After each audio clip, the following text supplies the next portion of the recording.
তার মানে তুই আবার কোনো রহস্যের গন্ধ পাচ্ছিস না বলে বিরক্ত হয়ে গেছিস? আমাদের উপর যে হরদম নজরদারি চলছে অজয়, আর আমার মন বলছে এই ব্যক্তির কাছে এই বাড়ির সব কিছু একেবারে নখদর্পণে। আরে, এটা তো কোনো সাধারণ কাগজ নয়, এটা যে একটা হেয়ালি। ও, তাহলে রায়দের বাড়ির গুপ্তধনের ব্যাপারটা সত্যি। রায়ের ধন রইল না রায়ে, রইল কালের কাছে, যে বুঝিবে না নামের অর্থ সে ফিরিবে পাছে। আদ্যাশক্তি প্রথম সাক্ষী, দ্বিতীয় সাক্ষী বৃক্ষ। আচ্ছা, তৃতীয় জন চেয়ে আছেন যুগে যুগে নিরীক্ষ। দেহ নয় যাহা বহে দেহ, খুঁজিও তাহার তল। আচ্ছা, মাটি খুলিলে দেখিবে তবে ইতিহাসের ফল। নমস্কার, গল্প কথা ও কাহিনীতে আপনাদের স্বাগত। আমাদের আজকের উপস্থাপনা সার্থক রায়ের লেখা গুপ্তধন উদ্ধারের কাহিনী চিত্রকূটের প্রহেলিকা। গল্পটি আপনাদের ভালো লাগলে অনুগ্রহ করে চ্যানেলটিকে সাবস্ক্রাইব করুন এবং ভিডিওটিকে লাইক ও হাইপ করার মাধ্যমে আমাদের পাশে থাকুন। শুরু হচ্ছে আজকের গল্প। রাত তখন 2:30। চিত্রকূট গ্রাম ঘুমের অতল গহ্বরে ডুবে আছে। আকাশে মেঘের পাতলা চাদর, তারাদের আলো আজ কেমন যেন ম্লান। গ্রামের শেষ প্রান্তের বাঁশবাগান থেকে ভেসে আসছে হাওয়ায় দুলতে থাকা পাতার ফিস ফিস শব্দ। দূরে কোথাও এক নিশাচর পাখি হঠাৎ ডেকে উঠল, তারপর আবার চারদিক নিস্তব্ধ। সেই নিস্তব্ধতার মাঝেই অন্ধকারে দাঁড়িয়ে আছে রায়দের প্রাচীন জমিদার বাড়ি। একদা যার প্রাঙ্গণে দুর্গোৎসবে বসত নহবত, যার বৈঠকখানায় দূর দূরান্তের জমিদাররা এসে অপেক্ষা করত, আজ সেই অট্টালিকার দেওয়ালে জন্মেছে শ্যাওলা। ভাঙা কার্নিশের ফাঁক দিয়ে বটগাছের শিকড় নেমে এসেছে। বহুদিনের অবহেলায় বাড়িটা যেন ধীরে ধীরে প্রকৃতির কাছেই আত্মসমর্পণ করেছে। রাত গভীর হলেও এই বাড়ির বৃদ্ধ পরিচালক ভবতোষের আজ কিছুতেই ঘুম আসছে না। একটা অজানা অস্বস্তি যেন কাজ করছিল ওর মধ্যে। প্রায় 45 বছর ধরে সে এই বাড়ির দেখাশোনা করছে। ছোটবেলা থেকে এই বাড়ির অলিন্দে অলিন্দে ঘুরে বেরিয়েছে সে। কোন ঘরের মেঝেতে কোথায় ফাটল, কোন দরজার কবজা নড়লে কেমন শব্দ হয়, এ সবই তার নখদর্পণে। হঠাৎ একটা আওয়াজ কানে আসতেই ভবতোষ বিচলিত হয়ে পড়ল। শব্দটা যেন নিস্তব্ধতার বুক চিরে এসে আঘাত করলো ওর কানে। ভবতোষের চোখ দুটো মুহূর্তেই খুলে গেল এবং সে উঠে বসল। কয়েক সেকেন্ড স্থির হয়ে কান পেতে রইল। বয়স বাড়লেও তার শ্রবণ শক্তি এখনো তীক্ষ্ণ। আবার শব্দটা হলো। এবার কোনো সন্দেহ নেই, দোতলার দিক থেকে এসেছে শব্দটা। ভবতোষের কপালে ভাঁজ পড়ল। এই বাড়ির দোতলায় বছরের পর বছর কেউ যায় না। পুরনো দলিলপত্র আর ভাঙাচোরা আসবাব ছাড়া সেখানে আর কিছুই নেই। তাহলে হ্যারিকেনটা হাতে নিয়ে ঘর থেকে বেরিয়ে পড়ল সে। করিডোরটা অন্ধকারে ডুবে আছে। হ্যারিকেনের হলুদ আলোয় দেওয়ালের দীর্ঘ ছায়াগুলো জীবন্ত মনে হচ্ছে। কোথাও কোথাও ঝুলে থাকা মাকড়সার জাল বাতাসে দুলে উঠছে। স্যাঁতস্যাঁতে গন্ধে ভারী হয়ে আছে চারপাশ। সিঁড়ির ধাপে ধাপে উঠতে উঠতে ভবতোষের বুকের ধুকপুকানি যেন বাড়তে লাগলো। দোতলায় পৌঁছেই সে থেমে গেল। করিডোরের শেষ প্রান্তে অন্ধকারের মধ্যে একটা সরু আলোর রেখা দেখা যাচ্ছে। ভবতোষ মনে মনে বলল, এ কি, ওই ঘরে আলো কিসের? তাহলে কি কেউ ঢুকেছে নাকি? না না না না, ব্যাপারটা তো সুবিধে ঠেকছে না। টর্চের আলো, কেউ একজন ভেতরে আছে। তার শরীরের সমস্ত ক্লান্তি মুহূর্তে উধাও হয়ে গেল। নিঃশব্দে এগিয়ে গেল সে। আলোটা আসছে পুরনো দলিল ঘর থেকে, যে ঘরের চাবি সবসময় তার কোমরে বাঁধা থাকে। দরজার কাছে পৌঁছে সে দেখল তালাটা মেঝেতে পড়ে আছে ভাঙা অবস্থায়। তার মেরুদণ্ড বেয়ে একটা ঠান্ডা স্রোত যেন বয়ে গেল। এরপর সাবধানে দরজার ফাঁক দিয়ে উকি দিতেই নিঃশ্বাস যেন আটকে গেল ভবতোষের। ঘরের মাঝখানে দাঁড়িয়ে আছে একজন অচেনা লোক, যার মাথা মুখ থেকে পা পর্যন্ত কালো পোশাকে ঢাকা। এক হাতে টর্চ, অন্য হাতে পুরনো একটা বাক্স। সে উন্মাদের মতো বাক্সের ভিতরে কাগজপত্র ছুঁড়ে ছুঁড়ে ফেলছে মেঝেতে, যেন বহুদিন ধরে খুঁজতে থাকা কোনো জিনিসের সন্ধান সে পেতে চলেছে। হঠাৎ লোকটার হাত থেমে গেল। বাক্সের এক কোণ থেকে সে বের করে আনলো একটা হলদে বহু পুরনো কাগজ। কাগজটার দিকে তাকাতেই তার শরীরের ভঙ্গি বদলে গেল, যেন বহু বছরের খোঁজ আজ শেষ হয়েছে। এই কাগজটার জন্যই তো সে এত ঝুঁকি নিয়েছে। মনে মনে লোকটা ভাবল, এই তো পেয়েছি, বসের হাতে এবার কাগজটা দিতে পারলেই ব্যাস। আর ঠিক সেই মুহূর্তেই বজ্রপাতের মতো গর্জে উঠল ভবতোষ। এরা তুই? চমকে উঠল লোকটা। আচমকাতেই হাত থেকে কাগজটা মেঝেতে পড়ে গেল। এক মুহূর্তের জন্য চার চোখের দৃষ্টি এক হয়ে গেল। ভবতোষ ওই অচেনা আগন্তুকের দিকে ঝাঁপিয়ে পড়ল, কিন্তু লোকটাও কম চালাক নয়। বিদ্যুতের গতিতে সে সামনে এগিয়ে এসে সজোরে একটা ধাক্কা মারল। প্রস্তুত না থাকায় ভবতোষ ছিটকে দেওয়ালে আছড়ে পড়ল। হ্যারিকেনটা হাত থেকে ছিটকে মেঝেতে পড়ে নিভে গেল। মুহূর্তের মধ্যে চারিদিক ডুবে গেল ঘুটঘুটে অন্ধকারে।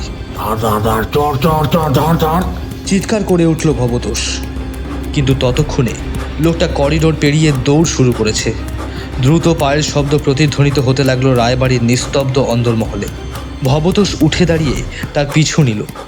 দোতলার ভাঙা বারান্দায় পৌঁছে সে শুধু দেখতে পেল কালো ছায়া মূর্তিটার নিচের টিনের ছাদের উপর লাফ দিল। বিকট শব্দে কেঁপে উঠল চারিদিক।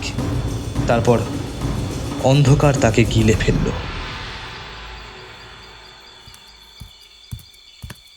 হাঁপাতে হাঁপাতে ভবতোষ ফিরে এলো সেই ঘরে। চারিদিকে ছড়িয়ে ছিটিয়ে পড়ে আছে শত বছরের পুরনো নথিপত্র। মেঝেতে পড়ে আছে সেই হলদে কাগজটাও। হ্যারিকেনের আলোয় কাগজটা তুলে নিল সে। তারপর ধীরে ধীরে চোখ বুলিয়ে গেল লেখাগুলোর ওপর। তারপর বলল, আরে, এটা তো কোনো সাধারণ কাগজ নয়, এটা যে একটা হেয়ালি। ও, তাহলে রাইতের বাড়ির গুপ্তধনের ব্যাপারটা সত্যি।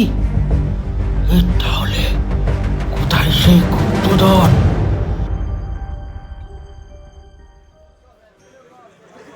সময়টা শীতকাল। কলেজ স্ট্রিটের বিকেলটা সেদিন অন্য দিনের মতোই প্রাণবন্ত ছিল। ফুটপাত জুড়ে বইয়ের দোকান, পুরনো আর নতুন বইয়ের স্তূপে ঢাকা রাস্তার দুই ধারে মানুষের ভিড়। কোথাও কোনো ছাত্র দৌড়াদৌড়ি করছে, আবার কোথাও বা কোনো গবেষক ধুলো জমা বিরল সংস্করণের বই উল্টে পাল্টে দেখছেন। বাতাসে মিশে আছে পুরনো কাগজের গন্ধ, চায়ের ধোঁয়া আর কলকাতার সেই চিরচেনা কোলাহল। এই ব্যস্ততার মাঝেই কলেজ স্ট্রিটের ঐতিহাসিক কফি হাউসের দোতলার জানলার ধারে একটি টেবিলে বসেছিল শোভন, অজয় আর টুবাই। তিনজনের সামনেই ধোয়া ওঠা কফির কাপ, চারপাশে অসংখ্য মানুষের কথাবার্তার গুঞ্জন। এক কোণে কয়েকজন প্রবীণ সাহিত্যিক সাহিত্য আর রাজনীতি নিয়ে তুমুল তর্কে মশগুল। অন্যদিকে কিছু কলেজ পড়ুয়া দেশের ভবিষ্যৎ নিয়ে উত্তপ্ত বিতর্কে ব্যস্ত।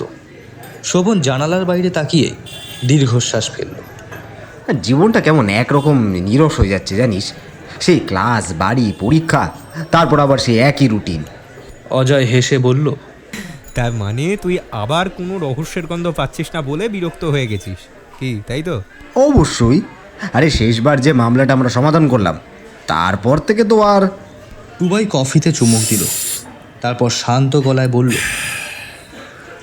রহস্য কখনো খুঁজতে বের হতে হয় না রে, সে নিজেই এসে দরজায় কড়া নাড়ে, বুঝলি?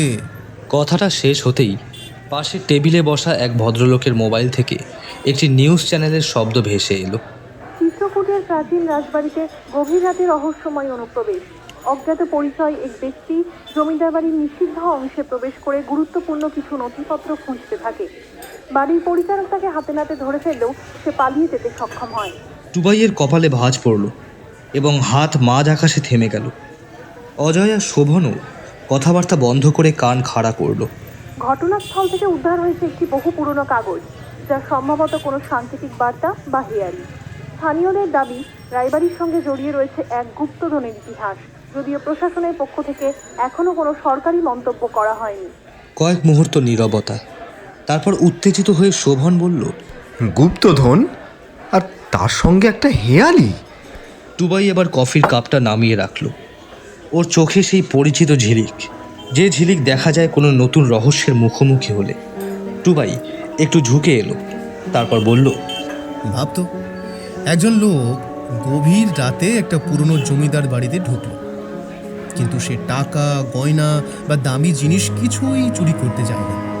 সে খুঁজছিল একটা কাগজ। ব্যাপারটা কেমন অদ্ভুত না? তার মানে সেই কাগজটায় নিশ্চয়ই এমন কিছু ইঙ্গিত রয়েছে যার মূল্য অন্য সব কিছুর চেয়ে বেশি। ঠিক তাই। প্রশ্ন হলো, সেই কাগজে কি লেখা আছে যার জন্য একজন মানুষ ধরা পড়ার ঝুঁকি নেয়? আর ওই অজ্ঞাত ব্যক্তি কি করে জানলো যে কাগজটা ওই বাড়ির ওই অংশেই আছে? তাহলে কি ওই বাড়ির কেউ এর সাথে যুক্ত আছে? কফি হাউসের কোলাহলের মাঝেও যেন তিন বন্ধুর চারপাশে এক অদৃশ্য রহস্য জমাট বাঁধতে শুরু করলো। টুবাই মোবাইল বের করে খবরটা খুঁজতে লাগলো। ঠিক এই মুহূর্তেই অজয়ের মোবাইলটা হঠাৎ কেঁপে উঠল। স্ক্রিনে ভেসে উঠল মামা কলিং। অজয় অবাক হয়ে ফোনটা ধরল। হ্যালো মামা। ওপাশের গলাটা স্বাভাবিকের চেয়ে অনেক বেশি গম্ভীর শোনালো। অজয়, তুই এখন কোথায়? কলেজ স্ট্রিটে। কেন? তুই কি আজকে চিত্রকূটের রায়বাড়ির খবরটা দেখেছিস? অজয় আর টুবাই প্রায় একই সঙ্গে একে অপরের দিকে তাকালো। এইমাত্র দেখলাম। কেন বলো তো?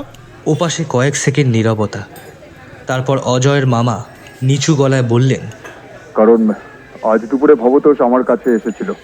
ভবতোষ? সেটা আবার কি? রায়বাড়ির পরিচারক, বহু বছর ধরে ওখানেই আছে। আর তুই তো জানিস যে রায়বাড়ির শেষ উত্তরাধিকারী মারা যাওয়ার আগে সমস্ত নথিপত্র, জমি জমা এবং পুরনো দলিলের দায়িত্ব আমার বাবা, মানে তোর দাদুর হাতে দিয়ে গিয়েছিলেন। কাজেই সেই দায়িত্ব এখন আমার উপরে। তাই এই বিপদের দিনে ভবতোষের আমার কাছে আসাটাই স্বাভাবিক।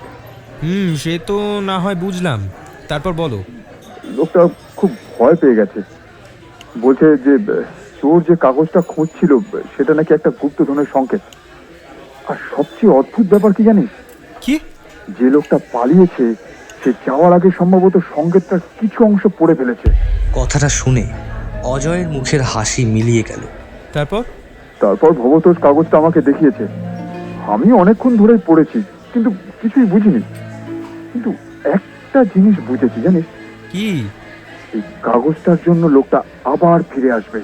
কফি হাউসের কোলাহলের মাঝেও যেন কথাগুলো স্পষ্ট শুনতে পেল অজয়। তাই তুমি চাইছো যে আমরা সেখানে যাই, কি তাই তো?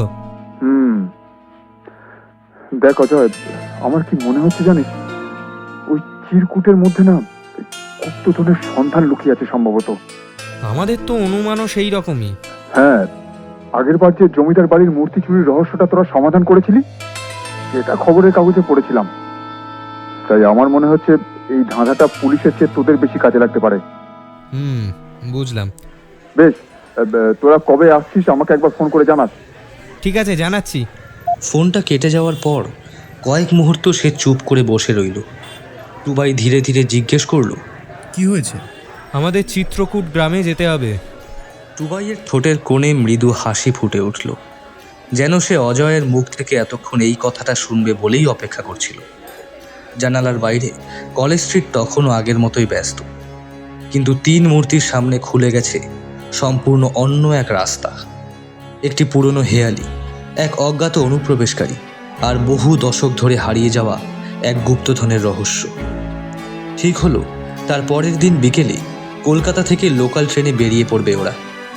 সমস্ত চিন্তাভাবনা করে তিন বন্ধু বিকেলের সূর্য দিগন্তে মিলিয়ে যেতেই বাড়ি ফিরে গেল। রাত্রে খাওয়া দাওয়া করার পর সমস্ত ব্যাগ গোছানোর কাজ সেরে ফেললো ওরা। ঘরে বলে রাখলো ওদের যাওয়ার ব্যাপারটা। অজয় এবং শোভনের বাড়িতে তেমন কিছু না বললেও টুবাইয়ের বাবা শুধু একটু আপত্তি করে বলেছিল, দেখিস বাবা, যা করিস কিন্তু সাবধানে করিস। গুপ্তধনের ব্যাপার, পিছনে লোক লেগে থাকা সম্ভাবনা কিন্তু প্রবল। একটু তককে তককে থাকিস বাবা। হ্যাঁ, এরকম কেস আমাকেও যে কত হ্যান্ডেল করতে হয়েছে আমি জানি। দরকার পড়লে আমাকে একটা মেসেজ করে দিস, তারপর আমি বাকিটা বুঝে নেব। এখন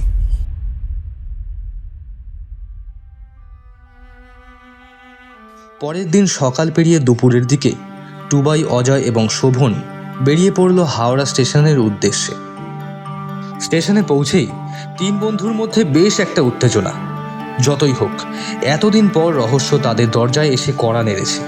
তাও আবার যেমন তেমন রহস্য না, একেবারে গুপ্তধনের রহস্য।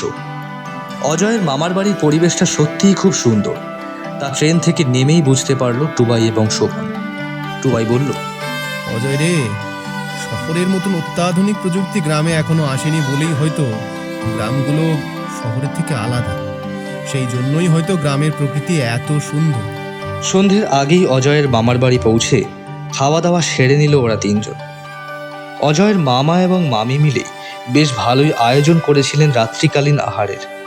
মুরগির মাংস, ডাল, ভাত এবং আলু পটলের তরকারি সহযোগে তিন বন্ধু বেশ পরিপাটি করে আহার করল। খাবার খেতে খেতে শোভন বলল, সত্যি মনে হচ্ছে যেন অমৃত খেলাম এতদিন পর। অজয়ের মামি বলল, কোথায় আর কি বাবা, কিছুই তো তেমন করতে পারলাম না, কষ্ট করে খাও দুটি। মামি, এইরকম বলবেন না, খুব ভালো খেলাম, বিশ্বাস করুন। অন্য দিনের থেকে আজকে বেশি খেয়ে ফেলেছি। খাওয়া দাওয়া সেরে তিন বন্ধু বিশ্রামের জন্য তাদের ঘরে চলে গেল। একতলার একটি ঘরে তাদের থাকার ব্যবস্থা করা হয়েছে। অজয়ের মামার অবস্থা বেশ ভালোই বলতে গেলে। একতলা বাড়ি, কয়েক বিঘে জমি, সাথে রায়বাড়ির নথিপত্র দেখাশোনার ভার, আর রয়েছে একটি মুদিখানার দোকান। মামার সাথে দুই বন্ধুর পরিচয় পর্ব ইতিমধ্যে করিয়ে ফেলেছে অজয়।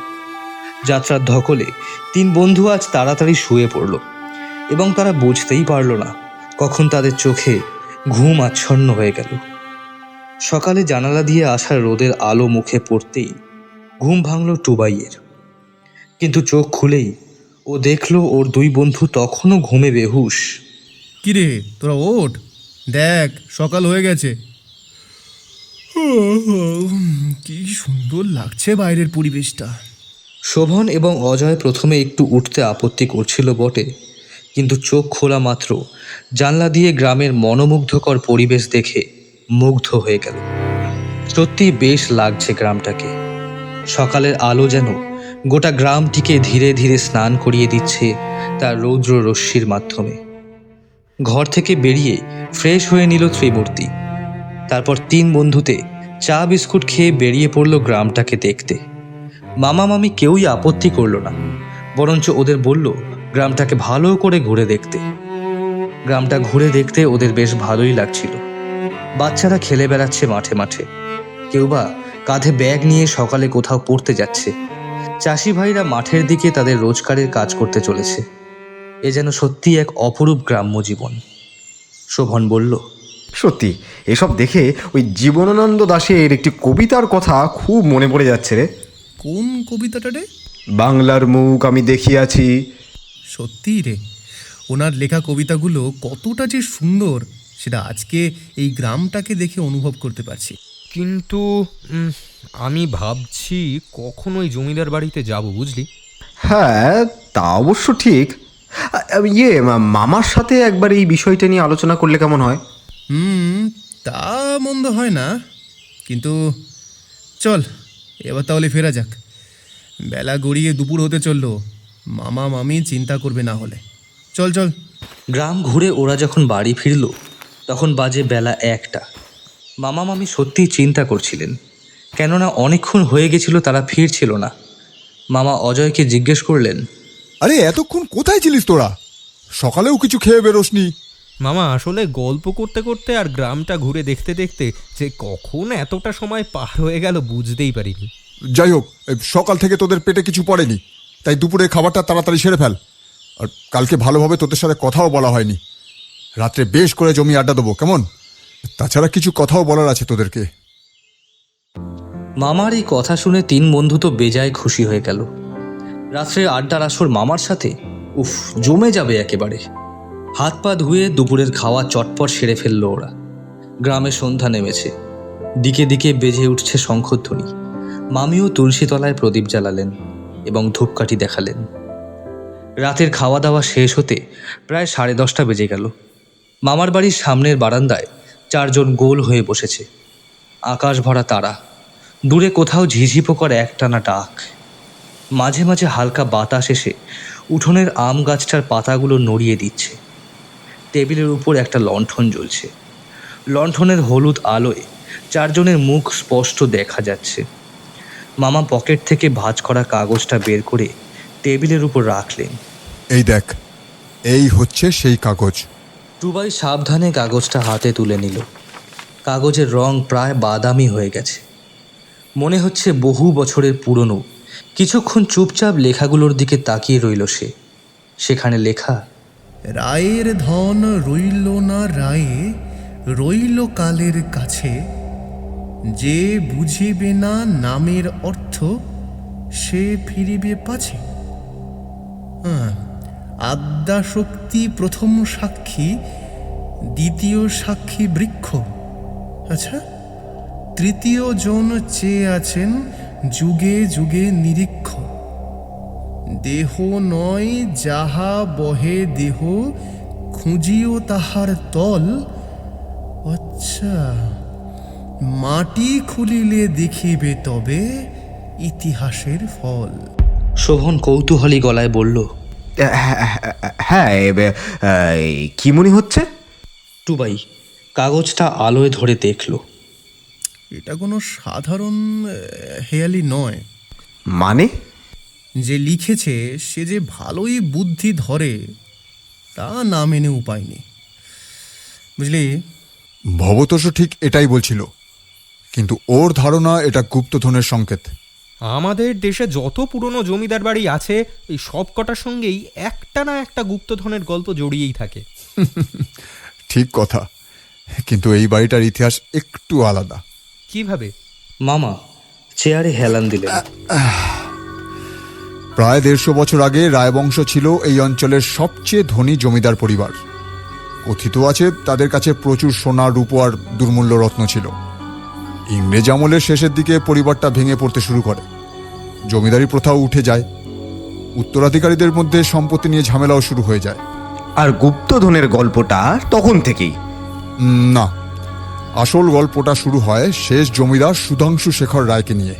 টুবাই এবার আগ্রহী হয়ে উঠল। উনি কি করেছিলেন?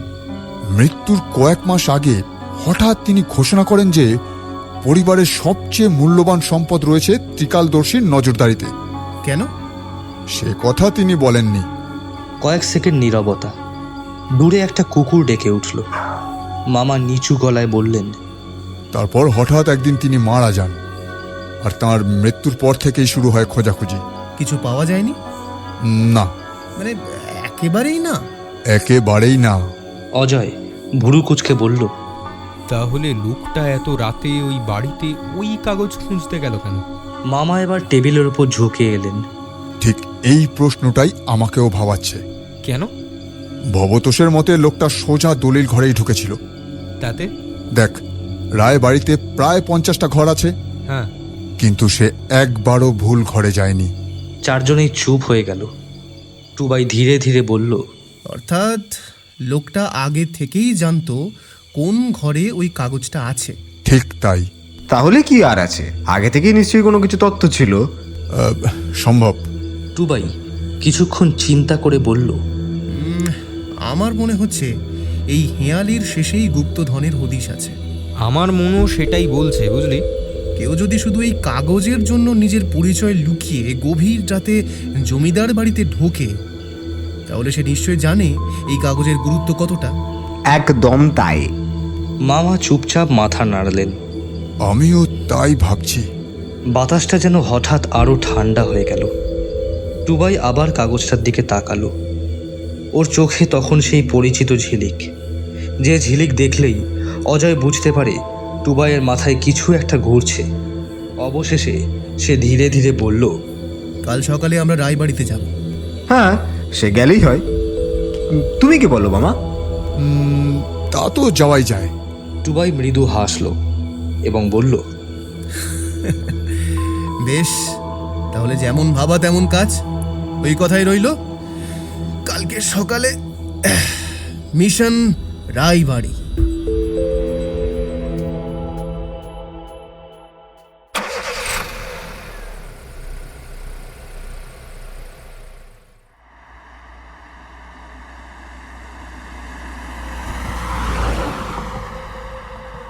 পরদিন সকাল 9টা নাগাদ অজয়ের মামার বাড়ি থেকে বেরোলো 4 জন। আকাশ পরিষ্কার, সামান্য কুয়াশাও রয়ে গেছে এখনো চারিদিকে। গ্রামের রাস্তার ধুলোয় সকালের আলো ঝিকমিক করছে। একটি সাদা বোলেরো গাড়ি ধীরে ধীরে চিত্রকূট গ্রামের ভেতরের রাস্তা ধরে এগিয়ে চলল। ড্রাইভারের পাশে বসেছেন অজয়ের মামা। পিছনের সিটে পাশাপাশি বসেছে অজয়, শোভন আর টুবাই। প্রথম কয়েক মিনিট কেউ বিশেষ কথা বলল না। সবার মনেই ঘুরছে গত রাতে সেই হেয়ালি আর রহস্যময় অনুপ্রবেশকারীর কথা।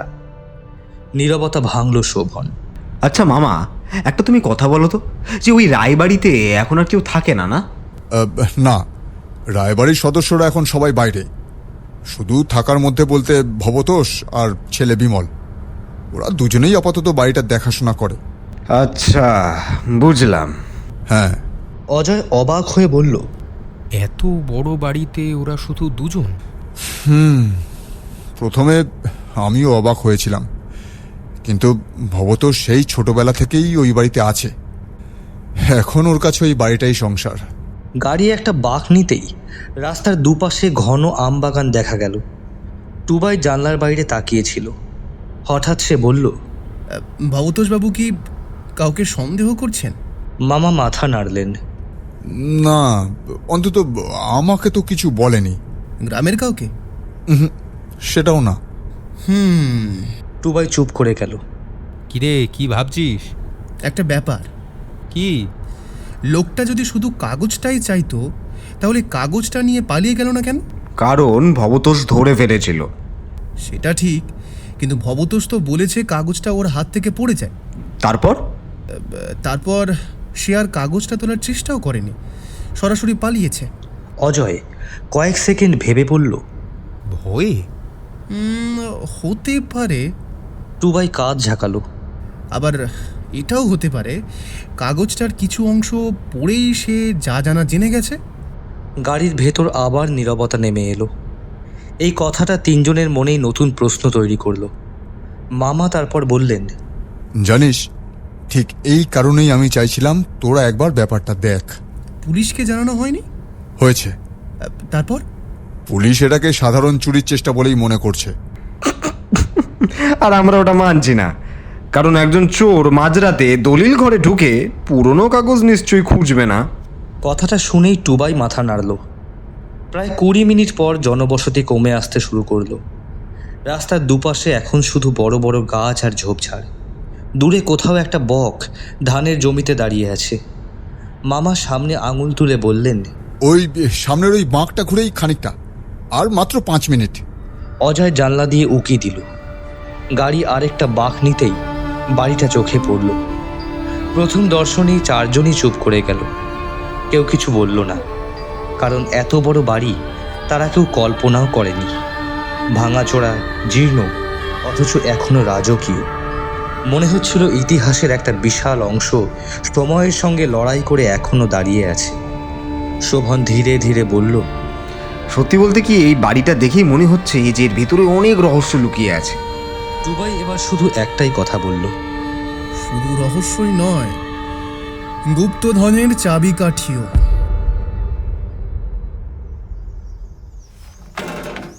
লোহার ফটকটা ঠেলে ভেতরে ঢুকতেই ফটকের প্রবল একটা শব্দ হলো।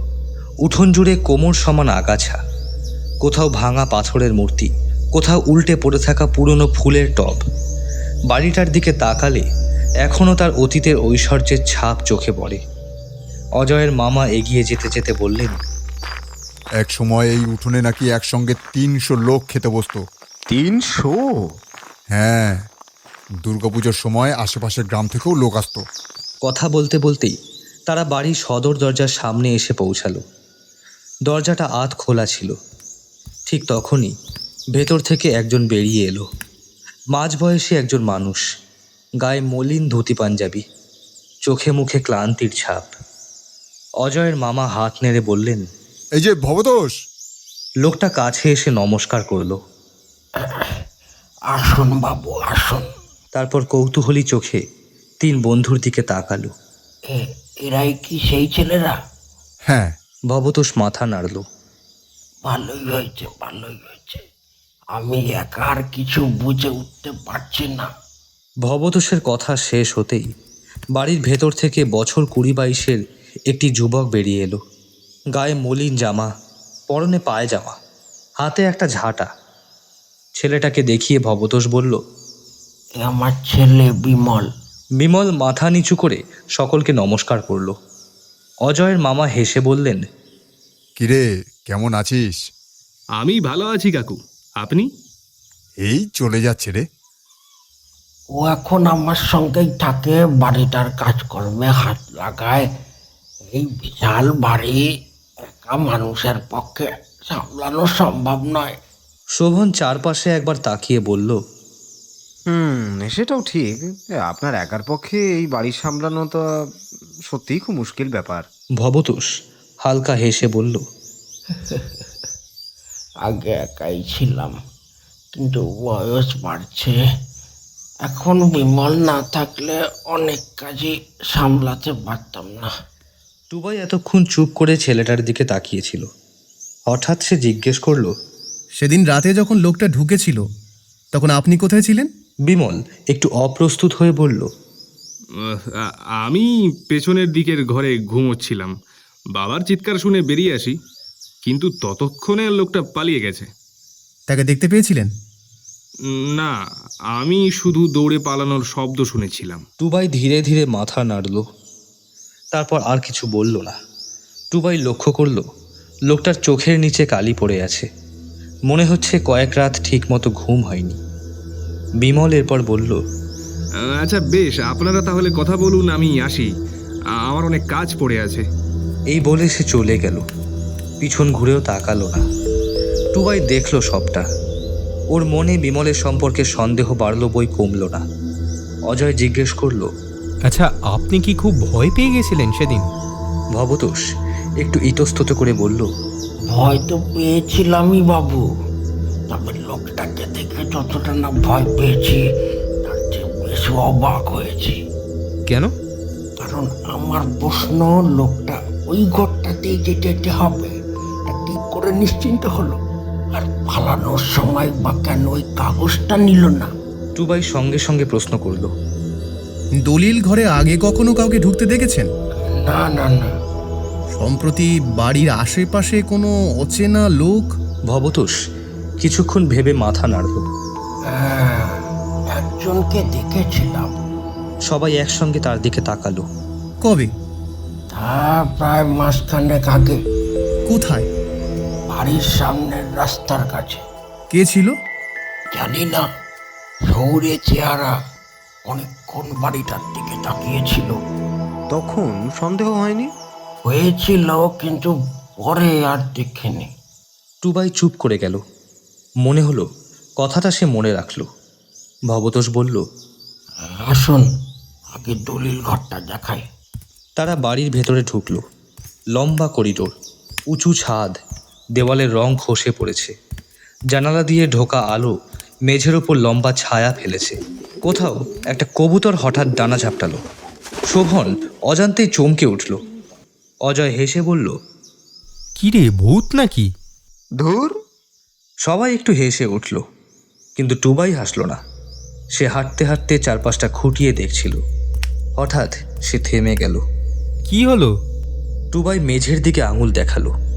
ধুলোর ওপর অস্পষ্ট একটা জুতোর ছাপ। খুব পুরনো নয়, মনে হচ্ছে কয়েকদিন আগের। টুবাই নিচু হয়ে ছাপটা পরীক্ষা করলো। তারপর ধীরে ধীরে বলল, ভবতোষ বাবু, আপনি ছাড়া এই বাড়িতে আর কেউ আসে? না তো। নিশ্চিত? হ্যাঁ হ্যাঁ, একদম নিশ্চিন্ত। টুবাই আর কিছু বলল না, কিন্তু ওর চোখে দৃষ্টি বদলে গেছে। সে বুঝতে পারছে রহস্যটা শুধু সেই রাতের অনুপ্রবেশকারীর মধ্যে সীমাবদ্ধ নয়। সম্ভবত কেউ অনেক দিন ধরেই এই বাড়িতে আসছে, আর সেই কেউ হয়তো এখনো খুব দূরে নেই। ভবতোষ জিজ্ঞেস করলো, বাবু, আপনারা কি এই বাড়িতেই থাকবেন? হ্যাঁ, আমরা এই বাড়িতেই থাকবো, নয়তো এই বাড়িতে আসলে কি কি ঘটছে তা তো অজানাই থেকে যাবে। আচ্ছা, বেশ, আপনাদের যেমন মর্জি। 4 জনের জন্য দোতলায় একটা ঘর খুলে দেওয়া হলো। অন্যান্য ঘরের থেকে এই ঘরটা বেশ পরিষ্কার এবং দেওয়ালে নানান জায়গায় পুরনো আমলের জমিদারি বংশের সদস্যের ছবি।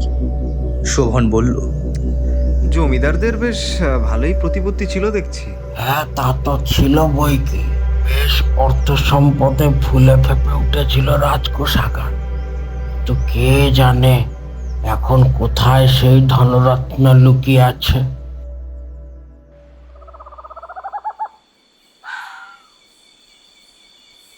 রাত তখন প্রায় 12টা। চিত্রকূট গ্রামের অধিকাংশ বাড়ির আলো নিভে গেছে অনেকক্ষণ আগেই। চারদিক নিস্তব্ধ। দূরে কোথা থেকে যেন শিয়ালের ডাক ভেসে আসছে। গ্রামের প্রান্তে পথের ধারে দাঁড়িয়ে থাকা বিশাল বটগাছটার নিচে অস্থিরভাবে পায়চারি করছিল বিমল। বারবার সে ঘড়ির দিকে তাকাচ্ছিল, মুখে উদ্বেগের ছাপ স্পষ্ট। হঠাৎ ঝোপের আড়াল থেকে একটা ছায়া মূর্তি বেরিয়ে এলো। কালো জামা, মাথায় টুপি। লোকটা ধীরে ধীরে এগিয়ে এসে বটগাছের ছায়ার মধ্যে দাঁড়ালো। বিমল ফিসফিস করে বলল, এত রাতে ডেকেছেন কেন? আগন্তুকের গলা ঠান্ডা। এই, কেউ দেখেনি তো? না, বাবা ঘুমিয়ে পড়ার পরেই বেরিয়েছি। গুড। কয়েক মুহূর্ত নীরবতা। তারপর লোকটা বলল, রাইবাড়িতে নতুন কেউ এসছে? বিমল ওপর নিচে মাথা নাড়ালো। এসেছে। কারা? শহর থেকে 3টে ছেলে এসেছে, অজয়, শোভন আর টুবাই। লোকটার চোখ চিকচিক করে উঠল। তারা কি হেয়ালির ব্যাপারে জানে? যতটুকু জানার ততটুকু জেনেছে। বিমল একটু ইতস্তত করে বলল, কিন্তু একটা কথা বুঝতে পারছি না। কি? আপনি এত বছর পর হঠাৎ ওই কাগজটার পেছনে পড়লেন কেন? লোকটা মৃদু হেসে বলল, কারণ সময় এসেছে। সময়? কিসের সময়? যা বহু বছর আগে শুরু হয়েছিল তা শেষ করার। বিমল বিরক্ত হয়ে বলল, দাদা, ধাঁধার মতো কথা বলবেন না তো। লোকটা এবার গম্ভীর হয়ে বলল, তোর বাবা কি কিছু বলেছে? না। মানে ওই দলিল ঘরের ব্যাপারে? কই না তো। কোনো গোপন পথের ব্যাপারে? গোপন পথ? আগন্তুক সঙ্গে সঙ্গে চুপ করে গেল। মনে হলো ভুল করে বেশি কিছু বলে ফেলেছে। বিমল এক পা এগিয়ে এলো। আপনি কি বলতে চাইছেন? কিছু না। না, আপনি কিছু একটা তো জানেন। যত কম জানবি তত ভালো। বিমল এবার স্পষ্ট অস্বস্তি অনুভব করলো। দেখুন, আমি আপনাকে সাহায্য করছি ঠিকই, কিন্তু আমি কিন্তু কোনো অপরাধের মধ্যে নেই। লোকটা ঠান্ডা গলায় বলল, অপরাধ? কে বলল অপরাধ? তাহলে? আমি শুধু আমার প্রাপ্য জিনিস ফেরত চাই, ব্যাস। বিমল ভুরু কুঁচকে বলল, আপনার প্রাপ্য? আমার প্রাপ্য। রায়বাড়ির গুপ্তধনের সঙ্গে আপনার কি সম্পর্ক? লোকটা কিছুক্ষণ চুপ করে রইল। বটগাছের পাতার ফাঁক দিয়ে চাঁদের আলো এসে তার মুখের একাংশে পড়ল। সেই মুহূর্তে বিমল দেখল লোকটার ডান গালে একটা পুরনো কাটা দাগ। লোকটা ধীরে ধীরে বলল, সম্পর্ক আছে বলেই তো এতদিন অপেক্ষা করেছি। মানে? সময় হলে সব জানতে পারবি। দূরে হঠাৎ একটা পেঁচার ডাক শোনা গেল। লোকটা ঘুরে দাঁড়ালো। ওই 3 ছেলের ওপর নজর রাখবি। কেন? ব্যক্তি সামান্য হেসে বললেন, খেলা তো বেশ জমে উঠেছে, হ্যাঁ? শহর থেকে আবার গোয়েন্দা এসেছে, বিশেষ করে টুবাই। লোকটা এক মুহূর্ত থেমে বলল, বিশেষ করে টুবাই। বিমলের বুকের ভেতরটা ধকধক করে উঠল। আপনি ওর নাম জানলেন কি করে? আগন্তুকের ঠোঁটের কোণে রহস্যময় হাসি ফুটে উঠল। আমি অনেক কিছুই জানি। তারপর ধীরে ধীরে অন্ধকারের দিকে হাঁটতে শুরু করলো সে। কয়েক মুহূর্তের মধ্যেই লোকটা রাতের অন্ধকারে মিলিয়ে গেল। বটগাছের নিচে একা দাঁড়িয়ে রইল বিমল। তার মনে তখন একটাই প্রশ্ন ঘুরপাক খাচ্ছে। লোকটা আসলে কে? আর রায়বাড়ির গুপ্তধনের সঙ্গে তার সম্পর্কই বা কি? সকালের খাওয়ার পর্ব মিটিয়ে তিন মূর্তি গোটা বাড়িটা ঘুরে দেখতে বেরিয়ে পড়ল। টুবাই বলল, শতাব্দী প্রাচীন এই বাড়ি না জানি কত না ইতিহাসের সাক্ষী। কি বলিস? সত্যি তাই। আচ্ছা, তোরা কি ভেবে দেখছিস যে ওই গুপ্তধনের বিষয়ে ভবতোষ কাকা আর কিছু জানেন কি না? সেটা ওনাকে জিজ্ঞেস করলে হয়তো জানা যেতে পারে। হ্যাঁ, কারণ উনি এই বাড়িতে রয়েছেন বেশ অনেক দিন ধরেই। হয়তো উনি এই বিষয়ে আরও এমন কিছু জানেন যেটা আমাদের রহস্য সমাধান করতে সাহায্য করতে পারে। ব্যাপারটা মন্দ বলিসনি। এত মণিমাণিক্যের সন্ধান পেয়েও কোনো মানুষ সেটা উদ্ধারের চেষ্টা করবে না তা তো হতে পারে না। টুবাই, সরে যা! এই বলে চিৎকার করে শোভন ঝাঁপিয়ে পড়ল টুবাইয়ের ওপর এবং সরিয়ে নিল ওকে। একটা বড় ইটের টুকরো এসে দেওয়ালে লেগেই তার দুটুকরো হয়ে গেল। ক্ষণিকের সময় সবটা ঘটে গেল। অজয় কিছুটা পিছিয়ে পড়েছিল। ও ছুটে এসে বলল, তোরা ঠিক আছিস তো? হ্যাঁ, আমি ঠিক আছি। ভাগ্যিস শোভন ঠিক সময় আমাকে সরিয়ে দিল, নাহলে এতক্ষণে ভবানন্দের খেল খতম হয়ে যেত। শোভন তাকিয়েছিল দূরে ঝোপের দিকে এবং বলল, আমি যদি খুব ভুল না করে থাকি তাহলে ইটটা ওইখান থেকেই ছোড়া হয়েছে। টুবাই অজয়ও তাকিয়ে রইল সেদিকে। টুবাই বলল, একবার আয় তো আমার সাথে। ওরা বাড়ি থেকে বেরিয়ে যেদিকে ঝোপটা সেখানে গিয়ে উপস্থিত হলো। বাড়ির এই দিকের অবস্থা তেমন ভালো নয়, জঙ্গলে পরিপূর্ণ। তাই কারোর পক্ষে আত্মগোপন করে উদ্দেশ্য চরিতার্থ করা তেমন বিশেষ কঠিন হবে না। টুবাই ঝোপের কাছে গিয়ে একটু খুঁজতেই একটা জিনিস আত্মপ্রকাশ করলো। শোভন জিজ্ঞেস করলো, টুবাই, ওইটা কি রে? টুবাই অজয় এবং শোভনের সামনে জিনিসটা বের করলো। শোভন বলল, আরে, এইটা যে একটা ঘড়ি। নিশ্চয়ই এটা যে ইটের টুকরোটা ছুঁড়েছিল তারই। ঠিক ধরেছিস অজয়, খেলা ইতিমধ্যে বেশ ভালো জমে উঠেছে। দেখাই যাক আততায়ীর দৌড় কদ্দূর।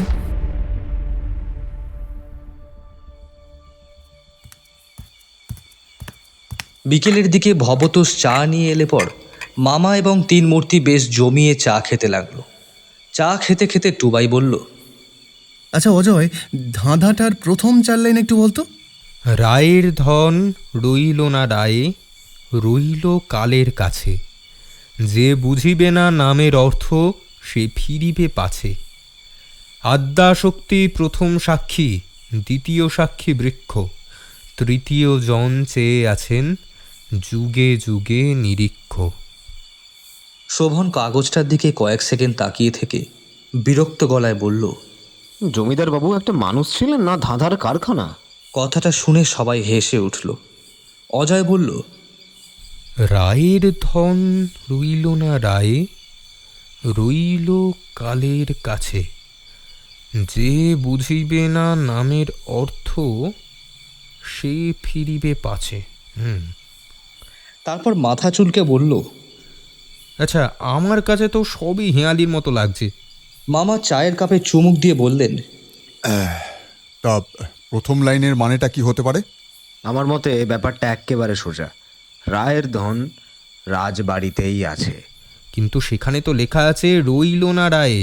অজয় বাধা দিয়ে বলল, ওসব মানুষকে বিভ্রান্ত করার জন্য হতে পারে। কিন্তু টুবাই এতক্ষণ চুপ করেছিল। সে হঠাৎ বলল, না, কথাটা এত সহজ নয়। কেন? কারণ জমিদার যদি ধন রাই বাড়িতেই লুকিয়ে রাখেন, তাহলে প্রথম লাইনেই মিথ্যে কথা লেখার কোনো কারণ ছিল না। মামা মাথা নাড়লেন। সেটাও ঠিক। তাহলে রায় শব্দটার অন্য কোনো মানে আছে বলছিস? থাকতে পারে, যেমন? জানি না। শোভন হেসে বলল, বাহ, মহান গোয়েন্দা টুবাই বাবুও জানেন না? ধাঁধার সবচেয়ে বিপজ্জনক জিনিস হলো শুরুতেই একটা মানে ধরে নেওয়া। মানে? আমরা এখনো জানিই না রায় বলতে তিনি কি বোঝাতে চেয়েছেন। আর কালের কাছে? সেটাও পরিষ্কার নয়। আচ্ছা, কাল মানে কি সময়? হতেই পারে, আবার আবার অন্য কিছুও হতে পারে। এই তুই আজ শুধু হতে পারে বলছিস কেন? কারণ সত্যিই কিছু নিশ্চিত নই। কয়েক মুহূর্ত নীরবতা। দূরে ঝিঝি পোকার ডাক শোনা যাচ্ছে। অজয় এবার পরের লাইন দুটো পড়ল। আদ্যাশক্তি প্রথম সাক্ষী, দ্বিতীয় সাক্ষী বৃক্ষ, তৃতীয় জন চেয়ে আছেন যুগে যুগে নিরীক্ষ। সাক্ষী আবার কেন? আমিও সেই কথাই ভাবছি। গুপ্তধন লুকোনোর সঙ্গে সাক্ষীর সম্পর্কটা কি? টুবাই ধীরে ধীরে বলল, হয়তো এগুলো মানুষ নয়, মানে? কোনো স্থান, কোনো বস্তু অথবা কোনো চিহ্ন। নিশ্চিত? না। শোভন হেসে বলল, আবার না? এই মুহূর্তে নিশ্চিত হওয়ার মতো তথ্য নেই রে শোভন। আমাকে ভাবতে হবে, আরো ভাবতে হবে। তাহলে এতক্ষণ ধরে আমরা কি বুঝলাম? টুবাই কিছুক্ষণ কাগজটার দিকে তাকিয়ে রইল, তারপর বলল, একটা জিনিস। কি? জমিদার খুব চতুর ছিলেন। সেটা তো আগেই জানি। না, মানে আমি অন্য কথা বলছি। ধাঁধার 4 লাইনের মধ্যে একটাও সরাসরি সূত্র নেই। আবার এটাও হতে পারে যে হয়তো আছে, কিন্তু সেটা আমরা এখনো ধরে উঠতে পারছি না। মানে? তিনি জায়গার নাম বলেননি, হুম কোনো মানুষের নামও বলেননি, হুম এমনকি ধনটা কি সেটাও কিন্তু তিনি বলেননি। তাহলে? টুবাই মৃদু হেসে বলল, আমাদের হাতে এখন উত্তর নেই। তবে ধাঁধার জটগুলো খুলতে হবে ধীরে ধীরে। তা না হলে বোঝা খুব মুশকিল। শোভন দীর্ঘশ্বাস ফেলল। দারুণ! এতক্ষণে মাথা খাটিয়ে শেষ পর্যন্ত প্রশ্ন পেলাম। রহস্যের শুরু সবসময় প্রশ্ন দিয়েই হয়। চারজনের কেউ আর কোনো কথা বলল না, কারণ তারা সবাই বুঝতে পারছিল ধাঁধাটা এখনও তাদের কাছ থেকে তার আসল অর্থ লুকিয়ে রেখেছে। রাত 1টা। রায়বাড়ির চারপাশ তখন ঘন অন্ধকারে ডুবে আছে। দূরে কোথাও শিয়ালের দীর্ঘ ডাক ভেসে এসে আবার মিলিয়ে যাচ্ছে রাতের নিস্তব্ধতায়। মাঝে মাঝে হালকা বাতাসে পুরনো জানালার পাল্লা কেঁপে উঠছে। বিশাল অট্টালিকাটা যেন অন্ধকারের বুক চিরে নিঃশব্দে দাঁড়িয়ে আছে, 100 বছরের ইতিহাস আর অজস্র গোপন রহস্যকে আগলে। দোতলার দক্ষিণ প্রান্তের ঘরটায় পাশাপাশি 4টি খাটে শুয়ে আছে অজয়, শোভন, টুবাই আর অজয়ের মামা। সারাদিনের ধকলের পর সবাই ঘুমিয়ে পড়েছিল। হঠাৎ একটা বিকট শব্দে ঘরের নিস্তব্ধতা চূর্ণ বিচূর্ণ হয়ে গেল। অজয় ধর্মর করে উঠে বসল। কে কে কি কি- কি হয়েছে? শোভনও প্রায় লাফিয়ে উঠে বসেছে। অজয়ের মামা চোখ মুছতে মুছতে বললেন, কিসের শব্দ ওটা? টুবাই ইতিমধ্যেই খাট ছেড়ে নেমে পড়েছে। লণ্ঠনটা হাতে তুলে ঘরের মাঝখানের দিকে এগিয়ে যেতেই ব্যাপারটা স্পষ্ট হলো। মেঝের ওপর একটা মাঝারি আকারের পাথর পড়ে আছে। পাথরটার সঙ্গে সাদা সুতো দিয়ে বাঁধা রয়েছে একটা কাগজ। চারজনের মুখের ভাব এক মুহূর্তে বদলে গেল। এই গভীর রাতে দোতলার ঘরের ভেতর পাথর এলো কিভাবে? টুবাই সাবধানে পাথরটা তুলে নিল, তারপর সুতো খুলে কাগজটা মেলে ধরল। লণ্ঠনের হলদেটে আলোয় কাগজের ওপর বড় বড় অক্ষরে লেখা কথাগুলো স্পষ্ট হয়ে উঠল। যাহা খুঁজিতেছ তাহা খুঁজিও না, রায়ের ধনের পথে অগ্রসর হইলে অনুতাপ করিতে হইবে। আজ শুধু সতর্ক করিলাম, পরের বার সতর্ক বার্তা নহে। ঘরের ভেতরটা যেন হঠাৎ আরো ঠান্ডা হয়ে গেল। কয়েক মুহূর্ত কেউ কোনো কথা বলল না। অজয় প্রথমে নীরবতা ভাঙল।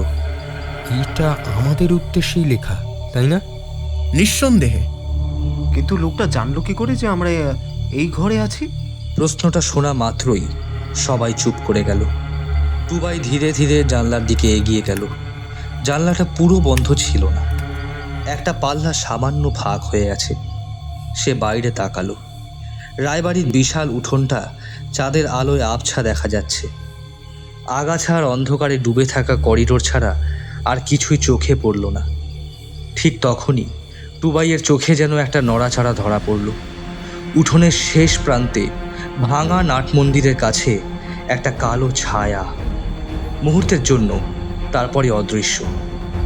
টুবাই হঠাৎ সোজা হয়ে দাঁড়ালো এবং বলল, আমাদের উপর যে হরদম নজরদারি চলছে অজয়, আর আমার মন বলছে এই ব্যক্তির কাছে এই বাড়ির সব কিছু একেবারে নখদর্পণে। কোথায়? অজয় প্রায় ছুটে এলো, কিন্তু ততক্ষণে সেখানে আর কাউকে দেখা যাচ্ছে না। শুধু বাতাসে দুলছে আগাছাগুলো। টুবাইয়ের চোখ দুটো সরু হয়ে এলো এবং বলল, আর দেখতে পাবি না, পালিয়েছে। কি বলতো যে আড়াল থেকে একটার পর একটা আঘাত আনছে আমাদের ওপর? সে যেই হোক, তার এই গুপ্তধনের ওপরে যে লোভ স্পষ্ট সেটা কিন্তু বোঝাই যাচ্ছে।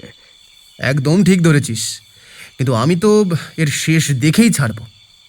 ফেলুদার কথা যাকে বলে, আমি হয় এর বদলা নেব, না হয় গোয়েন্দাগিরি ছেড়ে দেব।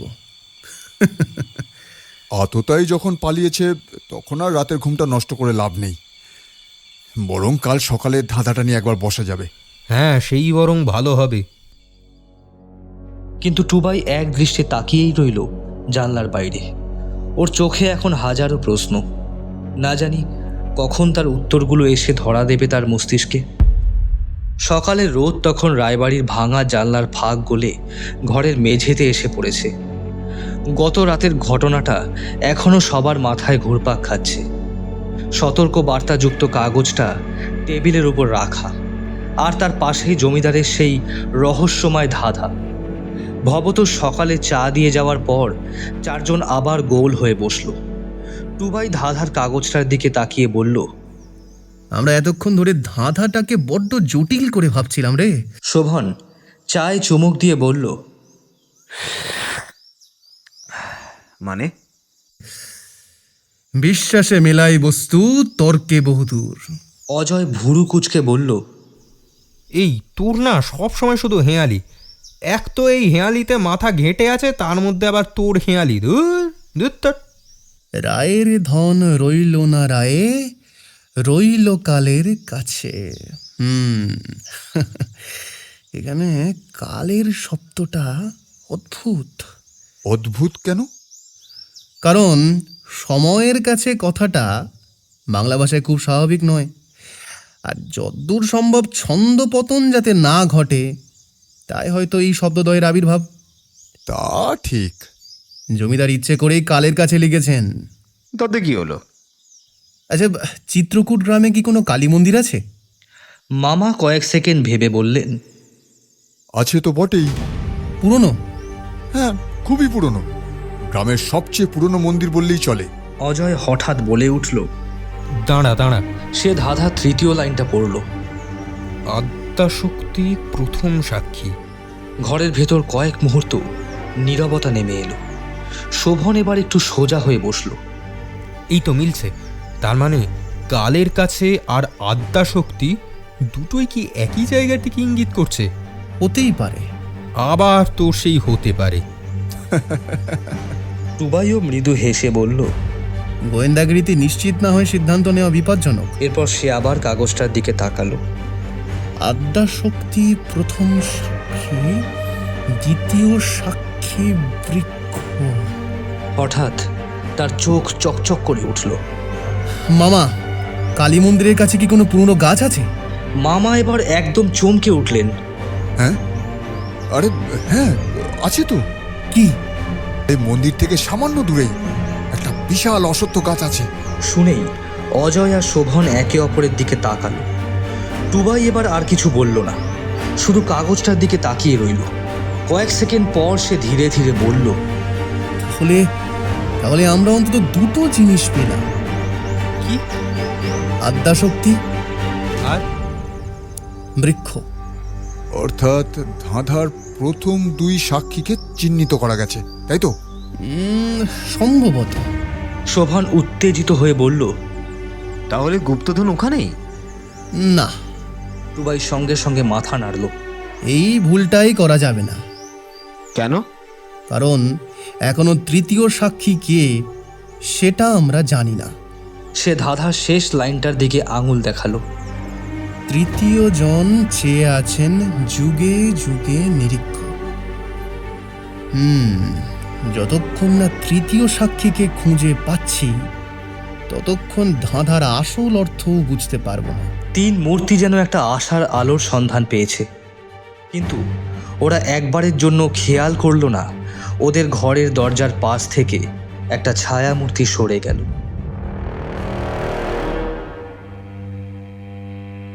সকাল গড়িয়ে তখন প্রায় 9টা। চিত্রকূট গ্রামের উপর রোদের তেজ ক্রমশ বাড়ছে। গ্রামের মানুষজন যে যার কাজে বেরিয়ে পড়েছে, কেউ মাঠে যাচ্ছে, কেউ বাজারের দিকে। কিন্তু বিমলের মাথায় তখন অন্য চিন্তা। রায়বাড়ির বারান্দায় দাঁড়িয়ে সে কিছুক্ষণ আগে অজয়দের কথোপকথন শুনেছে।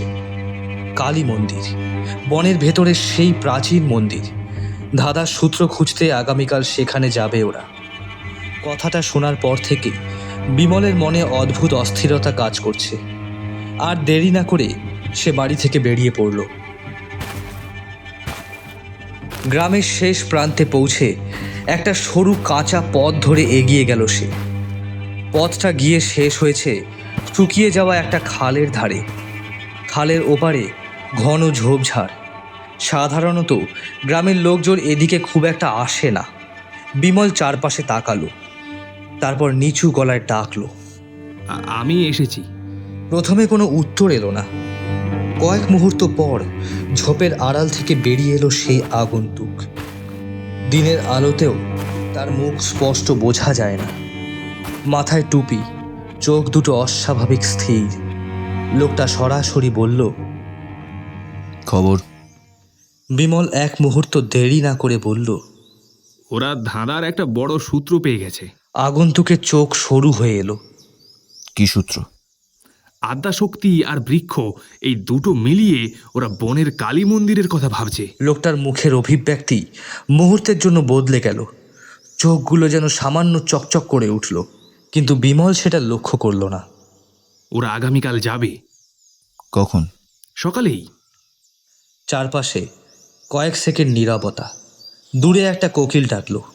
আগন্তুক ধীরে ধীরে মাথা নিচু করল। মনে হলো দ্রুত কিছু হিসাব কষছে। তারপর নিজের মনেই বিড়বিড় করে বলল, এত তাড়াতাড়ি? কি বলেন? লোকটা মাথা তুলল। তার চোখে এবার স্পষ্ট উদ্বেগ। ছেলেগুলোকে আমি একটু বেশি হালকাভাবে নিয়েছিলাম, কিন্তু ওদের বুদ্ধির দূর তো দেখছি বেশ ভালোই। তাহলে এখন কি করবেন? আগন্তুক কিছুক্ষণ চুপ করে রইল। তারপর ঠান্ডা গলায় বলল, আর ঝুঁকি নেওয়া যাবে না। মানে? লোকটা ধীরে ধীরে খালের ওপারের ঘন জঙ্গলের দিকে তাকালো। তার ঠোঁটের কোণে এক অদ্ভুত হাসি ফুটে উঠল। ওরা যদি সত্যি সঠিক পথে এগিয়ে থাকে, সে একটু থামলো। তাহলে আমাকেও তাদের পথেই হাঁটতে হবে। আপনি কি করতে চাইছেন? আগন্তুক উত্তর দিল না, বরং কয়েক সেকেন্ড নীরবে দাঁড়িয়ে থেকে বলল, ওরা যখন মন্দিরে যাবে আমি ওদের অনুসরণ করব। যদি ওরা আপনাকে দেখে ফেলে? লোকটা মৃদু হেসে উঠল। বহু বছর ধরে আমি আড়ালে আছি, কেউ আমাকে দেখতে পায়নি। আর একান্তই যদি দেখতে পায় তাহলে তো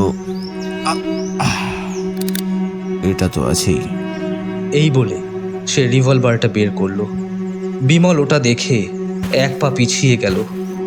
এবার দেখা যাক ওরা ধাঁধার শেষটা সমাধান করতে পারে কিনা। বিমল স্থির হয়ে দাঁড়িয়ে রইল। বিকেলের আলো তখন ধীরে ধীরে নরম হয়ে আসছে। দুপুরের খাওয়া দাওয়ার পর ভবতোষ ওদের নিয়ে জমিদার বাড়ির পুরনো অংশটা ঘুরিয়ে দেখাচ্ছিল। রায়বাড়ির অধিকাংশ ঘরই বহু বছর ধরে বন্ধ। কোথাও ভাঙা আসবাব, কোথাও ধুলোয় ঢেকে থাকা পুরনো আলমারি। সময় যেন বাড়িটার প্রতিটি কোণায় নিজের ছাপ রেখে গেছে। ঘুরতে ঘুরতে এক সময় ওরা পৌঁছালো দোতলার এক পরিত্যক্ত ঘরের সামনে। ঘরটার দরজা অর্ধেক ভাঙা। ভবতোষ বলল, এই ঘরটাকে আগে চিত্রকক্ষ বলা হতো। জমিদার বাবু নাকি এখানে তার পরিবারের পুরনো ছবি আর স্মৃতিচিহ্ন রাখতেন। কৌতূহলী হয়ে ভেতরে ঢুকলো 4 জন। ঘরটা বেশ বড়, দেওয়ালের রং বহু আগেই খসে পড়েছে। এক কোণে কাঠের একটা বিশাল আলমারি দাঁড়িয়ে, আর ভেতরে স্তূপ করে রাখা অসংখ্য পুরনো ফ্রেম। অজয় একটা ফ্রেম তুলে ধুলো ঝাড়তেই দেখা গেল সাদা কালো একটা ছবি। একজন গম্ভীর চেহারার ভদ্রলোক দাঁড়িয়ে আছেন। ভবতোষ বলল, উনি সুধাংশু শেখর রায়, এই বাড়ির শেষ জমিদার। টুবাই ছবিটার দিকে কিছুক্ষণ তাকিয়ে রইল, তারপর আরেকটা ফ্রেম হাতে তুলে নিল। এই ছবিটা অনেক বড়, মনে হচ্ছে কোনো বিশেষ উপলক্ষে তোলা হয়েছিল। ছবির পেছনে দেখা যাচ্ছে একটা মন্দির। মামা ছবিটা দেখে হঠাৎ বলে উঠলেন, আরে এটা তো বোনের সেই কালী মন্দির। ভবতোষ মাথা নাড়ল। এটা অনেক বছর আগের ছবি। কথাটা শুনেই টুবাই ছবিটার দিকে আরো মন দিয়ে তাকালো। হঠাৎ তার চোখে একটা অদ্ভুত ব্যাপার ধরা পড়ল। ছবির ডান দিকের নিচের কোণাটা যেন ইচ্ছে করে কেটে ফেলা হয়েছে। সে ফ্রেমটা আলোর দিকে তুলে ধরল। সত্যি ছবির এক অংশ ধারালো কিছু দিয়ে কেটে বাদ দেওয়া হয়েছে। শোভন অবাক হয়ে বলল, এইটা কে কাটলো? অজয় ছবিটার কাছে মুখ নিয়ে গেল। আর এখানে নিশ্চয়ই কারো ছবি ছিল। টুবাই ধীরে ধীরে মাথা নাড়ল। সে তো বটেই। আর শুধু তাই নয়, মানে? সে যাই হোক, তাকে এই ছবি থেকে মুছে ফেলার চেষ্টা করা হয়েছে। ওদের কথা শুনে মামা বললেন, হয়তো ছবিটা পুরনো হয়ে নষ্ট হয়েছে। না না, দেখো, বাকি অংশে কোথাও ক্ষতি নেই। তাহলে ছবির ওই নির্দিষ্ট জায়গাটাই কাটা হয়েছে। অর্থাৎ কেউ ইচ্ছা করেই করেছে? সম্ভবত। ভবতোষ এবার একটু চিন্তিত গলায় বলল, আশ্চর্য ব্যাপার, আমি তো কোনোদিন খেয়াল করিনি। টুবাই ছবিটার দিকে তাকিয়ে রইল। তার মনে হচ্ছিল যে মানুষটার মুখ এই ছবি থেকে সরিয়ে দেওয়া হয়েছে, সে হয়তো এই রহস্যের সঙ্গে কোনো না কোনোভাবে জড়িত। আর ঠিক সেই মুহূর্তেই ছবির একদম নিচে এক কোণায় সে 2টো নাম দেখতে পেল। লেখাটা এখনো মুছে যায়নি। সেখানে লেখা সুধাংশু শেখর এবং চন্দ্রশেখর। টুবাই ছবির দিকে এক দৃষ্টে তাকিয়ে ভবতোষের উদ্দেশ্যে বলল, আচ্ছা ভবতোষ কাকা, এই বাড়িতে চন্দ্রশেখর বলে কেউ থাকতো? ভবতোষ চমকে উঠে বলল, কি বললেন বাবু? চন্দ্রশেখর? কে এই চন্দ্রশেখর? মামা একটু অবাক হয়ে বললেন, আশ্চর্য, এই নামের কারোর কথা তো শুনিনি। ভবতোষ, তুমি কি এই ব্যাপারে কিছু জানো? ভবতোষ কিছুক্ষণ চুপ, যেন কিছু ভাবার চেষ্টা করছে সে। কিছুক্ষণ পর ও বলে উঠল, এই বাড়ির শেষ জমিদার সুধাংশু শেখরের ভাই ছিল চন্দ্রশেখর। বাবার কাছে শুনেছিলাম 2 ভাইয়ের মধ্যে একবার নাকি প্রবল বর্ষা হয় কোনো এক বিষয় নিয়ে। টুবাই জিজ্ঞেস করলো, কি বিষয়? বাবা আমাকে এটুকুই বলেছিলেন বাবু, এর বেশি তিনি আর কিছুই বলেননি। বুঝলাম। আচ্ছা বেশ, ঠিক আছে কাকা, আমরা কালকে ওই কালী মন্দিরে যাব। ধাঁধার অনেকটাই আমরা সমাধান করে ফেলেছি, আর যেটুকু বাকি আছে আশা করছি কালকের মধ্যে ব্যাপারটা মিটে যাবে। সত্যি বলছেন বাবু? সত্যি। পরের দিন সকালে খাবার সেরে ওরা যখন রওনা দিল, তখন ঘড়িতে সবে 8:30। রায়বাড়ির সামনে দাঁড়িয়ে থাকা পুরনো আম গাছটার পাতায় তখনও শিশির লেগে আছে। আকাশ ঝকঝকে নীল, কিন্তু অজয়ের মনে হচ্ছিল আজকের দিনটা যেন বেশ অন্য রকম কাটতে চলেছে। ভবতোষ কাঁধে একটা কাপড়ের ঝোলা ঝুলিয়ে বলল, চলুন বাবুরা। লোহার বিশাল ফটকটা ঠেলে বাইরে বেরিয়ে এলো ওরা সবাই। টুবাই হাঁটতে হাঁটতে আবার ধাঁধার কাগজটা বের করল। গত রাতেও সে বহুবার পড়েছে, তবুও যেন কোথাও একটা খটকা রয়ে গেছে। একটা কথা বলতো, কি? 3য় জন চেয়ে আছেন যুগে যুগে নিরীক্ষক, লাইনটার মানে কি হতে পারে? শোভন হেসে বলল, ওহ, জমিদার বাবুল মানুষ ছিলেন না ধাঁধার কারখানা ছিলেন? মামা হো হো করে হেসে উঠলেন, কিন্তু টুবাই হাসল না। তার চোখ তখনও কাগজের ওপর। না, মজা নয়, লোকটা ইচ্ছে করে চেয়ে আছেন লিখেছেন। তো মানুষ তো যুগের পর যুগ বেঁচে থাকে না, তার মানে তৃতীয় সাক্ষী কোনো মানুষ নয়। ভবতোষ একটু ভেবে বলল। মূর্তি হতে পারে। টুবাই উত্তর দিল না, কিন্তু কথাটা তার মাথায় গেঁথে গেল। ওদিকে রায়বাড়ির ভাঙা পাঁচিলের ওপারে দাঁড়িয়ে সব দেখছিল দুজন মানুষ, বিমল আর সে রহস্যময় আগন্তুক। বিমল বলল, ওরা তো বেরিয়ে পড়লো। আগন্তুকের চোখ তখন টুবাইয়ের ওপর। আপনি কি সত্যি মনে করেন ওরা ধাঁধাটা ভেঙে ফেলতে পারবে? লোকটা কয়েক মুহূর্ত চুপ করে রইল, তারপর বলল, ধাঁধার এতটা যখন ওরা বের করে ফেলেছে, ওদের পিছু নিলে নিশ্চয়ই গুপ্তধনের কাছাকাছি যাওয়া যাবে। তাহলে আমরা এখানে দাঁড়িয়েছি কেন? লোকটার ঠোঁট শক্ত হয়ে উঠল।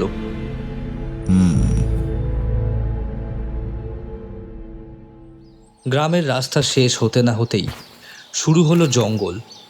পথটা সরু, দুপাশে উঁচু শাল গাছ, মাঝে মাঝে শুকনো পাতা মারানোর শব্দ ছাড়া আর কিছু শোনা যাচ্ছে না। হঠাৎ টুবাই থেমে গেল।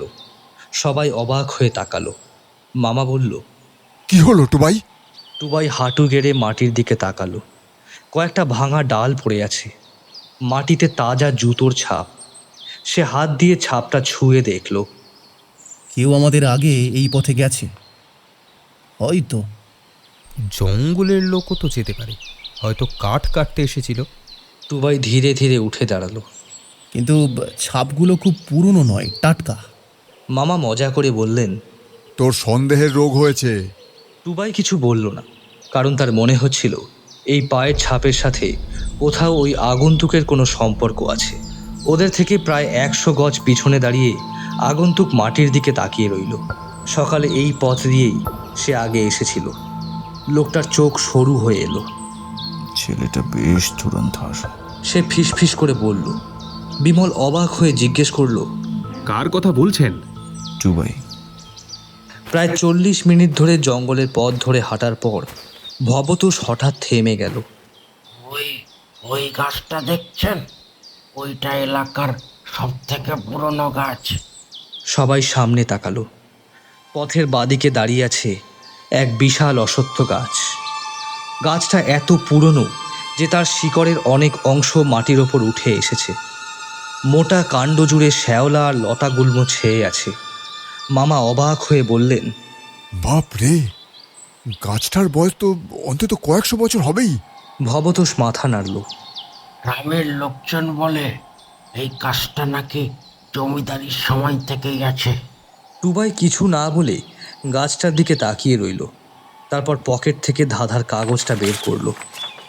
আদ্যা শক্তি প্রথম সাক্ষী, দ্বিতীয় সাক্ষী বৃক্ষ। বৃক্ষ বৃক্ষ বৃক্ষ বৃক্ষ। কি ভাবছিস বলতো? মিলছে। মনে হচ্ছে ধাঁধার এই লাইনটা এই অশ্বত্থ গাছকে ইঙ্গিত করছে। কিন্তু এরপর বাকি দুই সাক্ষী তাহলে কি? এখনই পরিষ্কার নয়, তবে সামনে এগোলে হয়তো বুঝতে পারবো। টুবাই আবার গাছটার দিকে তাকালো। আরও কিছু দূর এগোতেই জঙ্গলটা একটু ফাঁকা হয়ে এলো। হঠাৎ শোভন বলে উঠল, আরে ওইটা কি? সবাই তাকালো। ঝোপের মধ্যে অর্ধেক ঢাকা পড়ে আছে একটা পাথরের মূর্তি। কাছে গিয়ে দেখা গেল সেটা একটা সিংহ। মূর্তিটা যেন কোনো প্রাচীন স্থাপনার অংশ ছিল। মুখের এক পাশ ভেঙে গেছে, সারা গায়ে শ্যাওলা জমেছে, কিন্তু তবুও তার চোখ দুটো যেন এখনো সামনের দিকে তাকিয়ে আছে। মামা বললেন, জঙ্গলের মধ্যে সিংহ মূর্তি এলো কোথা থেকে? ছোটবেলায় শুনেছিলাম এই দিয়ে নাকি এক সময় জমিদার বাবুরা কালী মন্দিরে যেতেন। হয়তো তখনকার কোনো চিহ্ন। টুবাইয়ের চোখ হঠাৎ চকচক করে উঠল। সে ধাঁধার কাগজটা বের করল এবং সেটার দিকে তাকালো। তৃতীয় জন চেয়ে আছেন যুগে যুগে নিরীক্ষণ। তার বুকের ভেতর ধক করে উঠল। চেয়ে আছেন, এই শব্দ দুটো হঠাৎ নতুন অর্থ নিয়ে এলো তাদের সামনে। মূর্তিটার চোখ যেন সত্যি পথের দিকে তাকিয়ে আছে, 100 বছর ধরে। শোভন বলল, কি রে, কি হলো? টুবাই ধীরে ধীরে মাথা নাড়ল। পেয়েছি। কি পেয়েছিস? তৃতীয় সাক্ষী।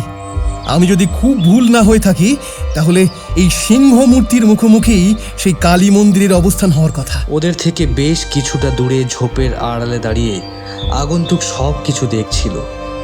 টুবাইয়ের চোখ সিংহমূর্তির ওপর স্থির হয়ে যেতে দেখে তার মুখের রং পাল্টে গেল। সে বিড়বিড় করে বলল, আগে গেলে সিংহ খায়, পিছনে গেলে। বিমল অবাক হয়ে বলল, সোনা পায়? আগন্তুক কোনো উত্তর দিল না। তার ঠোঁটের কোণে ফুটে উঠল একটা হাসি। কালী মন্দিরের ভেতরে তখন গুমোট একটা পরিবেশ। পাথরের মেঝেতে জানলা দিয়ে আসা সূর্যের আলো পড়েছে। মন্দিরের ভেতর চন্দনের গন্ধ ভেসে বেড়াচ্ছে। টুবাই ধাঁধার কাগজটা আবার খুলল।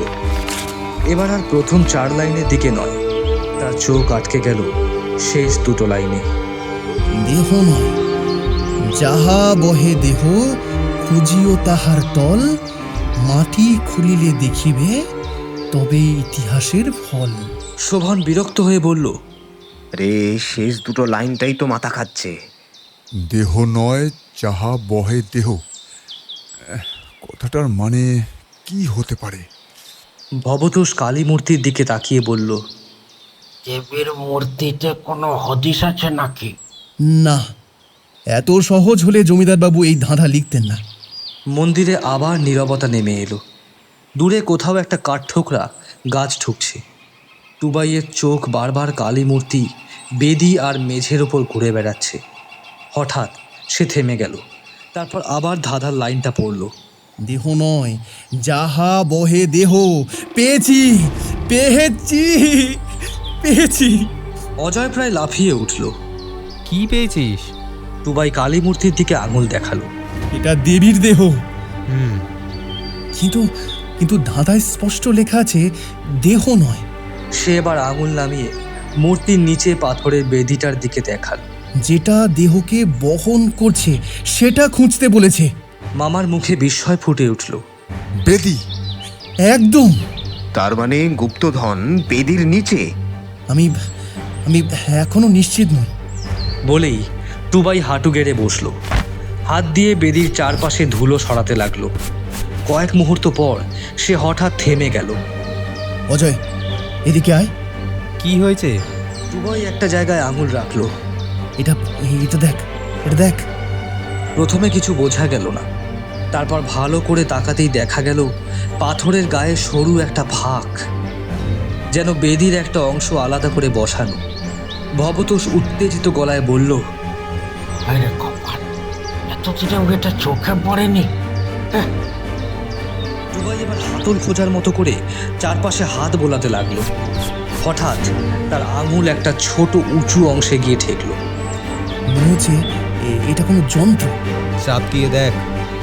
টুবাই চাপ দিল, কিছুই হলো না। আরও জোরে চাপ দিল, তবুও না।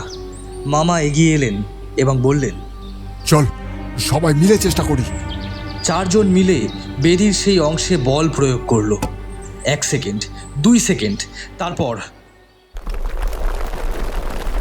হঠাৎ পুরো মন্দিরটা যেন কেঁপে উঠল। পাথর ঘষার বিকট শব্দে সবাই চমকে পিছিয়ে গেল। বছরের পর বছর জমে থাকা ধুলো ঝরে পড়তে লাগলো। বেদির সামনের পাথরের অংশটা ধীরে ধীরে সরে যাচ্ছে। শোভন হাঁ করে তাকিয়ে রইল। ও মা! ভবতোষের চোখে অবিশ্বাস। সত্যি সত্যি আছে। পাথরটা পুরো সরে যেতেই নিচে একটা অন্ধকার মুখ দেখা গেল, গভীর রহস্যময়। আর সেই অন্ধকারের ভিতর দিয়ে নিচে নেমে গেছে পাথরের সরু সিঁড়ি। কয়েক মুহূর্ত কেউ কথা বলতে পারল না, শুধু সবার নিঃশ্বাসের শব্দ শোনা যাচ্ছে। অজয় বলল, তাহলে? গুপ্তধনের কুঠুরি। টুবাই ধীরে ধীরে উঠে দাঁড়ালো। তার চোখ তখন সিঁড়িটার দিকে। হ্যাঁ, জমিদার বাবুর ধাঁধা আমাদের ঠিক জায়গাতেই নিয়ে এসেছে। মন্দিরের বাইরে ঠিক সেই সময় ঝোপের আড়ালে দাঁড়িয়ে থাকা আগন্তুক নিজের অজান্তেই মুঠো শক্ত করে ফেলল। পাথরের বেদি খুলে গেছে। যে গুপ্ত কুঠুরির খোঁজে সে বছরের পর বছর ঘুরে বেরিয়েছে, আজ সেটা তার চোখের সামনেই। আর তার ঠিক সামনে দাঁড়িয়ে আছে তিনজন কিশোর, যারা অজান্তেই পৌঁছে গেছে রায়বাড়ির বহু দিনের হারিয়ে যাওয়া গুপ্তধনের দরজায়। গুপ্ত কুঠুরির অন্ধকার মুখটার দিকে কয়েক সেকেন্ড তাকিয়ে রইল সবাই। মনে হচ্ছিল মাটির নিচে লুকিয়ে থাকা সেই অন্ধকার যেন ওদের ডাকছে, এত বছর ধরে ঘুমিয়ে থাকা এই রহস্য সমাধানের জন্য। শোভন বলল, না, আর দেরি করে কাজ নেই, নামা যাক। টুবাই সিঁড়িটার দিকে তাকিয়ে রইল। নিশ্চয়। সে আর বলতে ভবতোষ একটু ইতস্তত করে বলল, একটু নিচে যদি কোনো বিপদ থাকে। আহা ভবতোষ, নেমে দেখাই যাক না কি আছে। তুমি ভয় পেও না, আরে আমরা আছি তো। এই, আর যদি সাপ থাকে? তাহলে তোর সঙ্গে পরিচয় করিয়ে দেব। হ্যাঁ। টুবাই মোবাইলের টর্চ জ্বালালো। সাবধানে নামো সবাই, আর সবাই একসঙ্গে থাকবে। পাথরের সিঁড়িগুলো স্যাঁতস্যাঁতে, বহু বছর কারোর পা পড়েনি সেখানে। ধীরে ধীরে নিচে নামতে লাগলো ওরা পাঁচজন। মন্দিরের বাইরে ঝোপের আড়াল থেকে সব কিছু দেখছিল ওই আগন্তুক। তার চোখে অদ্ভুত এক উন্মাদনা। বহু বছরের খোঁজ, বহু বছরের অপেক্ষা আজ শেষ হতে চলেছে। বিমল নিচু গলায় বলল, ওরা তো নেমে গেল। লোকটা কোনো উত্তর দিল না। তার চোখ তখন গুপ্ত কুঠুরির মুখে। কয়েক সেকেন্ড পরে সে দাঁত চেপে বলল, আর অপেক্ষা নয়। কি করবেন? যবনিকা পতন। কথাটা বলে সে দ্রুত মন্দিরের দিকে এগিয়ে গেল। বিমলও তার পিছু নিল। নিচে নেমে ওরা পাঁচজন পৌঁছালো একটা লম্বা পাথরের সুড়ঙ্গে। চারিদিকে ভ্যাপসা গন্ধ। টর্চের আলোয় দেখা গেল দেওয়াল জুড়ে অদ্ভুত সব কারুকাজ। অজয় ফিসফিস করে বলল, বাপরে, এটা তো একেবারে পুরো সিনেমার মতো রে। টুবাই উত্তর দেওয়ার আগেই পিছন থেকে একটা শব্দ ভেসে এলো। সবাই একসঙ্গে ঘুরে দাঁড়ালো। অজয়ের মামা বলল, কে? কেউ উত্তর দিল না। সুড়ঙ্গের ভেতর শুধু প্রতিধ্বনি ফিরে এলো। এই, ওইটা ওইটা কিসের আওয়াজ? আমাদের ছাড়া আর কেউ কি নেমেছে এই সুড়ঙ্গে?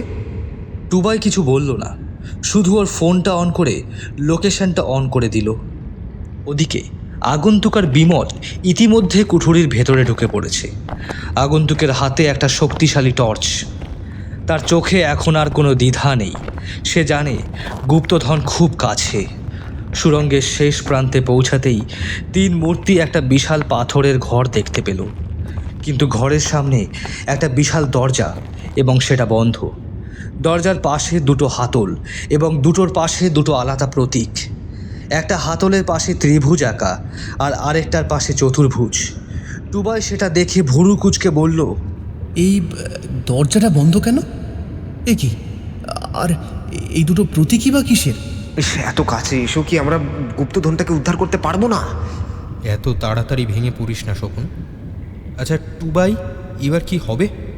ভবতোষ বিরক্ত মাখা কণ্ঠে বলল, বাবুর মাথায় এত বুদ্ধি ধরতো, আজকে না এলে বুঝতেই পারতাম না। দাঁড়া দাঁড়া, আমায় একটু ভাবতে দে। আচ্ছা অজয়, তোর কাছে কাগজ আর পেন হবে? দাঁড়া দেখছি। এই বলে ও ওর ব্যাগে হাত ঢোকালো। সৌভাগ্যবশত সেখানে বেরিয়ে এলো একটা কাগজ আর পেন। এরপর সেটা টুবাইয়ের হাতে দিতেই অজয় দেখল ও সেখানে কী সব যেন আঁকিবুকি কাটছে। শোভন বলল, এখন কিছু না ভেবে এগুলো তুই কি করছিস বলতো? এটা কি ছবি আঁকার সময়? টুবাই তাতে পাত্তা দিল না। টুবাই বিড়বিড় করে বলতে লাগলো, প্রথম সাক্ষী এখানে দেবী কালী, আর দ্বিতীয় সাক্ষী ওই সিংহমূর্তি, আর তৃতীয় সাক্ষী ওই অশ্বত্থ গাছ। তাহলে ব্যাপারটা কি দাঁড়াচ্ছে? কি দাঁড়াচ্ছে? ইউরেকা! এই তো হয়েছে। ধন্যে জমিদার বাবু, ধন্যে আপনার বুদ্ধি। অজয়, বুঝলি, টুবাইয়ের মাথাটা একেবারেই চলে গেছে, বুঝলি? আরে দাঁড়া তো, বুঝতে দে বিষয়টা। টুবাই কি পেলি বলতো একটু? টুবাই কাগজটা ওদের সামনে মেলে ধরল। এই দেখ, প্রথম, দ্বিতীয় এবং তৃতীয় সাক্ষী আসার পথে আমরা যে দিকে সেগুলো পেয়েছিলাম সেই অনুযায়ী একটা পয়েন্ট করে নিলাম। তারপর তারপর সেগুলো যোগ করতে দেখ সেটা কিসের আকার নিল। বাকি চারজন অবাক হয়ে দেখল। শোভান বলল, আরে এটা যে একটা ত্রিভুজ। ঠিক তাই, তার মানে ওই ত্রিভুজের হাতলটা টানতে হবে। এরপর টুবাই ত্রিভুজের প্রতীকের পাশে যে হাতলটা ছিল সেটা টান দিল। একটা প্রবল শব্দ হলো প্রথমে, তারপরেই আরেকটা জোরালো শব্দ করে বিশাল শব্দে দরজাটা উন্মুক্ত হয়ে গেল। কক্ষে ঢোকা মাত্র ওরা দেখল কক্ষের মাঝখানে একটা সিন্দুক। সিন্দুকের গায়ে মরচে পড়েছে, তবুও বোঝা যায় একসময় সেটার অনেক জৌলুস ছিল। কয়েক মুহূর্ত সবাই স্তব্ধ। অজয়ের মুখ থেকে বেরিয়ে এলো, রায়বাড়ির গুপ্তধন। ভবতোষের চোখ বিস্ফারিত। এটাই এটাই সেই গুপ্তধন। টুবাই এগিয়ে গেল, কিন্তু ঠিক তখনই পেছন থেকে ভেসে এলো হাততালির শব্দ। সঙ্গে সঙ্গে সবাই ঘুরে দাঁড়ালো। সুড়ঙ্গের মুখে দাঁড়িয়ে আছে এক আগন্তুক, তার হাতে চকচকে রিভলভার, পাশে বিমল। ভবতোষ যেন বজ্রাহত হয়ে গেল। বিমল, তুই? বিমল মাথা নিচু করে দাঁড়িয়ে রইল। আগন্তুক ঠান্ডা গলায় বলল, ধন্যবাদ। তোমরা না থাকলে এত সহজে আমি এই গুপ্তধনের কাছে পৌঁছতে পারতাম না। অজয় রাগে চিৎকার করে উঠল। আপনি কে? লোকটা মৃদু হেসে বলল, আমি এমন একজন ব্যক্তি যে এই রায়বাড়ির সাথে ওতপ্রোতভাবে জড়িয়ে আছে, যাকে এই সম্পত্তির ভাগ থেকে বঞ্চিত করা হয়েছিল। অত হেয়ালি না করে বলবেন আপনি কে? এই উত্তরটা বের করতে পারলে তো ল্যাটা চুকেই যেত লিটল শার্লক। আমি রায়বাড়ির জমিদারের ছোট ভাই চন্দ্রশেখরের পুত্র রণবিজয়। টুবাই এবং উপস্থিত সবাই এই কথায় চমকে উঠল। ভবতোষ বলল, বাবু, আপনি আপনি আমার ছেলেটাকে এইভাবে লোভে ফেললেন? বিমল, তুই এটা করতে পারলি?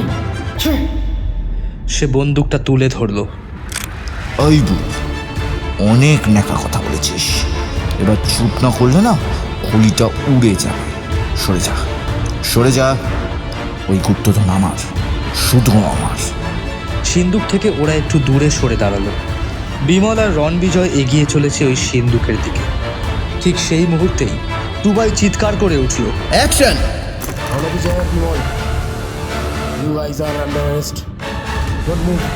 রণবিজয় চমকে উঠল। কি কি কি কি এ কি? পুলিশ এখানে কি করছে? এই এই কেউ এগোবি না, কেউ এগোবি না, বলে দিলাম, কেউ এগোবি না। কি হলো রণবিজয় বাবু, সব কথা ফুরিয়ে গেল বুঝি? তো সহজ নয়।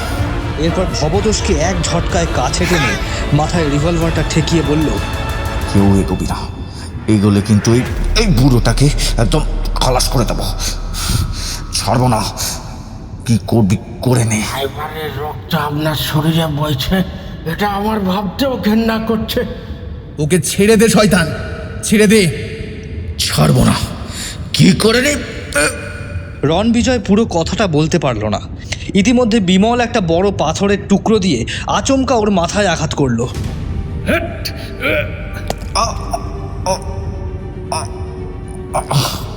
এরকম আঘাত যে আসতে পারে তার জন্য একদমই প্রস্তুত ছিল না রণবিজয়। অফিসার বললেন, ওদের ধরে নিয়ে যাও। পুলিশ বাহিনী অচৈতন্য রণবিজয় এবং বিমলকে নিয়ে গেল। যাওয়ার আগে বিমল বেদনা ভরা কণ্ঠে ভবতোষকে বলল, বাবা, আমায় ক্ষমা করে দিও, আমি ভুল করেছি। চলে যা, দূর হয়ে যা আমার চোখের সামনে থেকে। লোভে পাপ, পাবে মৃত্যু, মনে রাখিস কথাটা। এই বলে মাটিতে বসে পড়ল ভবতোষ। তিন মূর্তি এবং অজয়ের মামা ওনাকে ধরে তুলল। স্বাভাবিক, পুত্রের এমন দুরবস্থা কোন পিতাই বা মেনে নিতে পারে। অফিসার এবার বললেন, তোমরা তিন মূর্তি সত্যি জিনিয়াস। তোমাদের জন্যই আজকে এত বছরের গুপ্তধনের রহস্য সমাধান হলো। কিন্তু অফিসার, আপনাকে খবর দিল কে? অফিসার টুবাইয়ের দিকে তাকিয়ে বলল, ওই যে লিটল শার্লক। বাহ বাহ টুবাই, তোর পেটে পেটে এত। আমি আন্দাজ করেছিলাম এরকম একটা পরিস্থিতি ঘটতে পারে, কারণ ওই জানলা দিয়ে ঢিল ছুঁড়ে হুমকি, তারপর ইট দিয়ে হামলা, ওই অচেনা আগন্তুকের দেখা পাওয়া, সব মিলিয়ে তাই আমি বাবাকে আগে থেকে মেসেজ করে গতকাল ইনফর্ম করে দিচ্ছিলাম। বাবা এখানকার থানার অফিসারের সাথে যোগাযোগ করেন এবং আমার নাম্বারটা অফিসারকে শেয়ার করে দেন। আর এখানে আসার ব্যাপারটা, সুরঙ্গতে আমরা প্রবেশ করার পর আমি ফোনের লোকেশনটা অন করে দিই, আর ব্যাস তাতেই দুইয়ে দুইয়ে চার। সবাই অবাক হয়ে শুনছিল টুবাইয়ের কথা। অজয় হেসে বলল, সত্যি রণবিজয় বাবু তোকে কমপ্লিমেন্ট খারাপ দেননি কিন্তু। উপস্থিত সকলে এরপর হেসে উঠল। টুবাই বলল, স্যার, আমাদের 3 বন্ধুর এক আর্জি ছিল যে এই গ্রামে ওই গুপ্তধনের থেকে কিছু অংশ ব্যয় করে একটি হাসপাতাল করা গেলে খুব ভালো হতো। অফিসার জানালেন তিনি সরকারের কাছে একটি আর্জি করবেন এবং অবশ্যই একটি হাসপাতাল ওই গ্রামে হবে। আর তিনি এটাও দেখবেন যে সরকার থেকে 3 মূর্তিকে একটা সম্মান যাতে দেওয়া যায়। উপস্থিত সকলে অফিসারের মন্তব্যে বেশ খুশি হলো। অজয়ের মামা বললেন, 3 cheers for 3 মূর্তি। Hip hip hurray!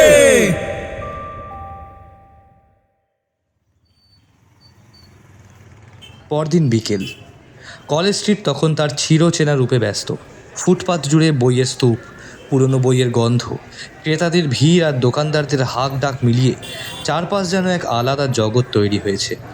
গতকালই চিত্রকূট থেকে ফিরেছে অজয়, শোভন আর টুবাই। আজ আবার দেখা হয়েছে তাদের। 3 জন পাশাপাশি হাঁটতে হাঁটতে কফি হাউসের দিকে যাচ্ছিল। অজয় বলল, কাল রাত থেকে এখনো আমার বিশ্বাস হচ্ছে না ব্যাপারটা। শোভন হেসে বলল, আমার তো এখনো মনে হচ্ছে সব কিছু একবারে স্বপ্ন ছিল। স্বপ্ন হলেও কিন্তু খুব দামি স্বপ্ন ছিল। হ্যাঁ, টুবাই শুধু মুচকি হেসে এগিয়ে চলল। হঠাৎ একটা বইয়ের দোকানের সামনে এসে তার পা থেমে গেল। দোকানের সামনে বাঁশের ফ্রেমে কয়েকটা খবরের কাগজ ঝুলানো। একটা শিরোনাম তার চোখে পড়ল। সে হাত তুলে বলল, দাঁড়া। অজয় আর শোভনও থেমে গেল।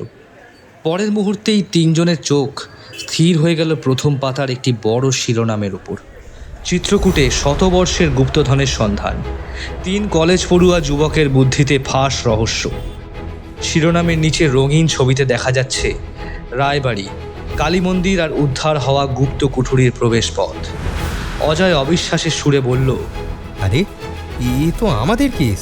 শোভন প্রায় কাগজের গায়ে মুখ নিয়ে গেল। আরে নামও ছেপেছে, দেখ। খবরে লেখা, চিত্রকূট গ্রামের প্রাচীন রায়বাড়ির গুপ্তধনের রহস্য অবশেষে সমাধান হয়েছে।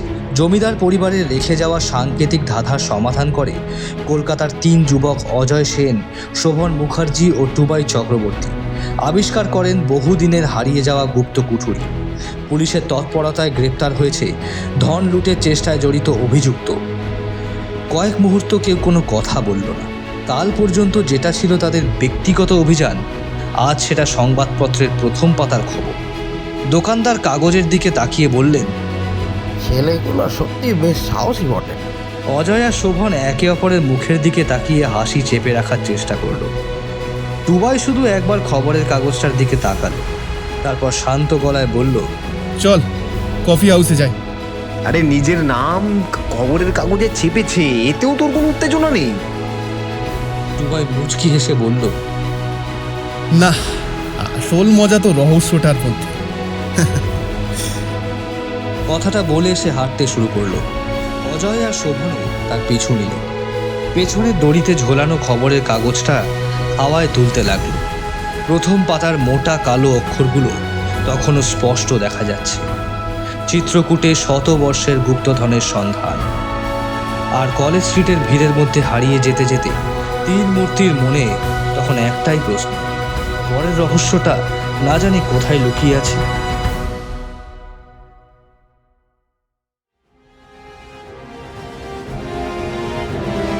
শেষ হলো আজকের গল্প, সার্থক রায়ের লেখা চিত্রকূটের প্রহেলিকা।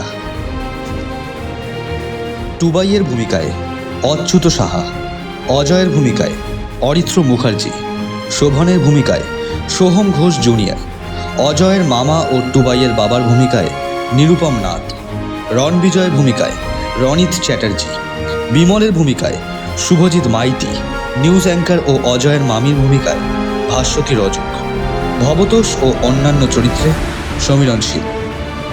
গল্পের প্রচ্ছদ নির্মাণ করেছেন সূর্য দাস, আবহ নির্মাণে সায়ক পাল ও টিম অ্যানোনিমাস। পরিচালনা ও গল্পের নাট্যরূপ সমীরণ।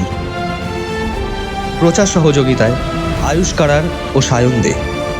সহপরিচালনা, গল্প কথক এবং গল্পের সূত্রধর আমি সোহম। গল্পটি আপনাদের ভালো লাগলে অনুগ্রহ করে চ্যানেলটিকে সাবস্ক্রাইব করুন এবং ভিডিওটিকে লাইক ও হাইপ করার মাধ্যমে আমাদের পাশে থাকুন। আবার ফিরে আসবো আগামী পর্বে। ততক্ষণ শুনতে থাকুন গল্প, কথা ও কাহিনী।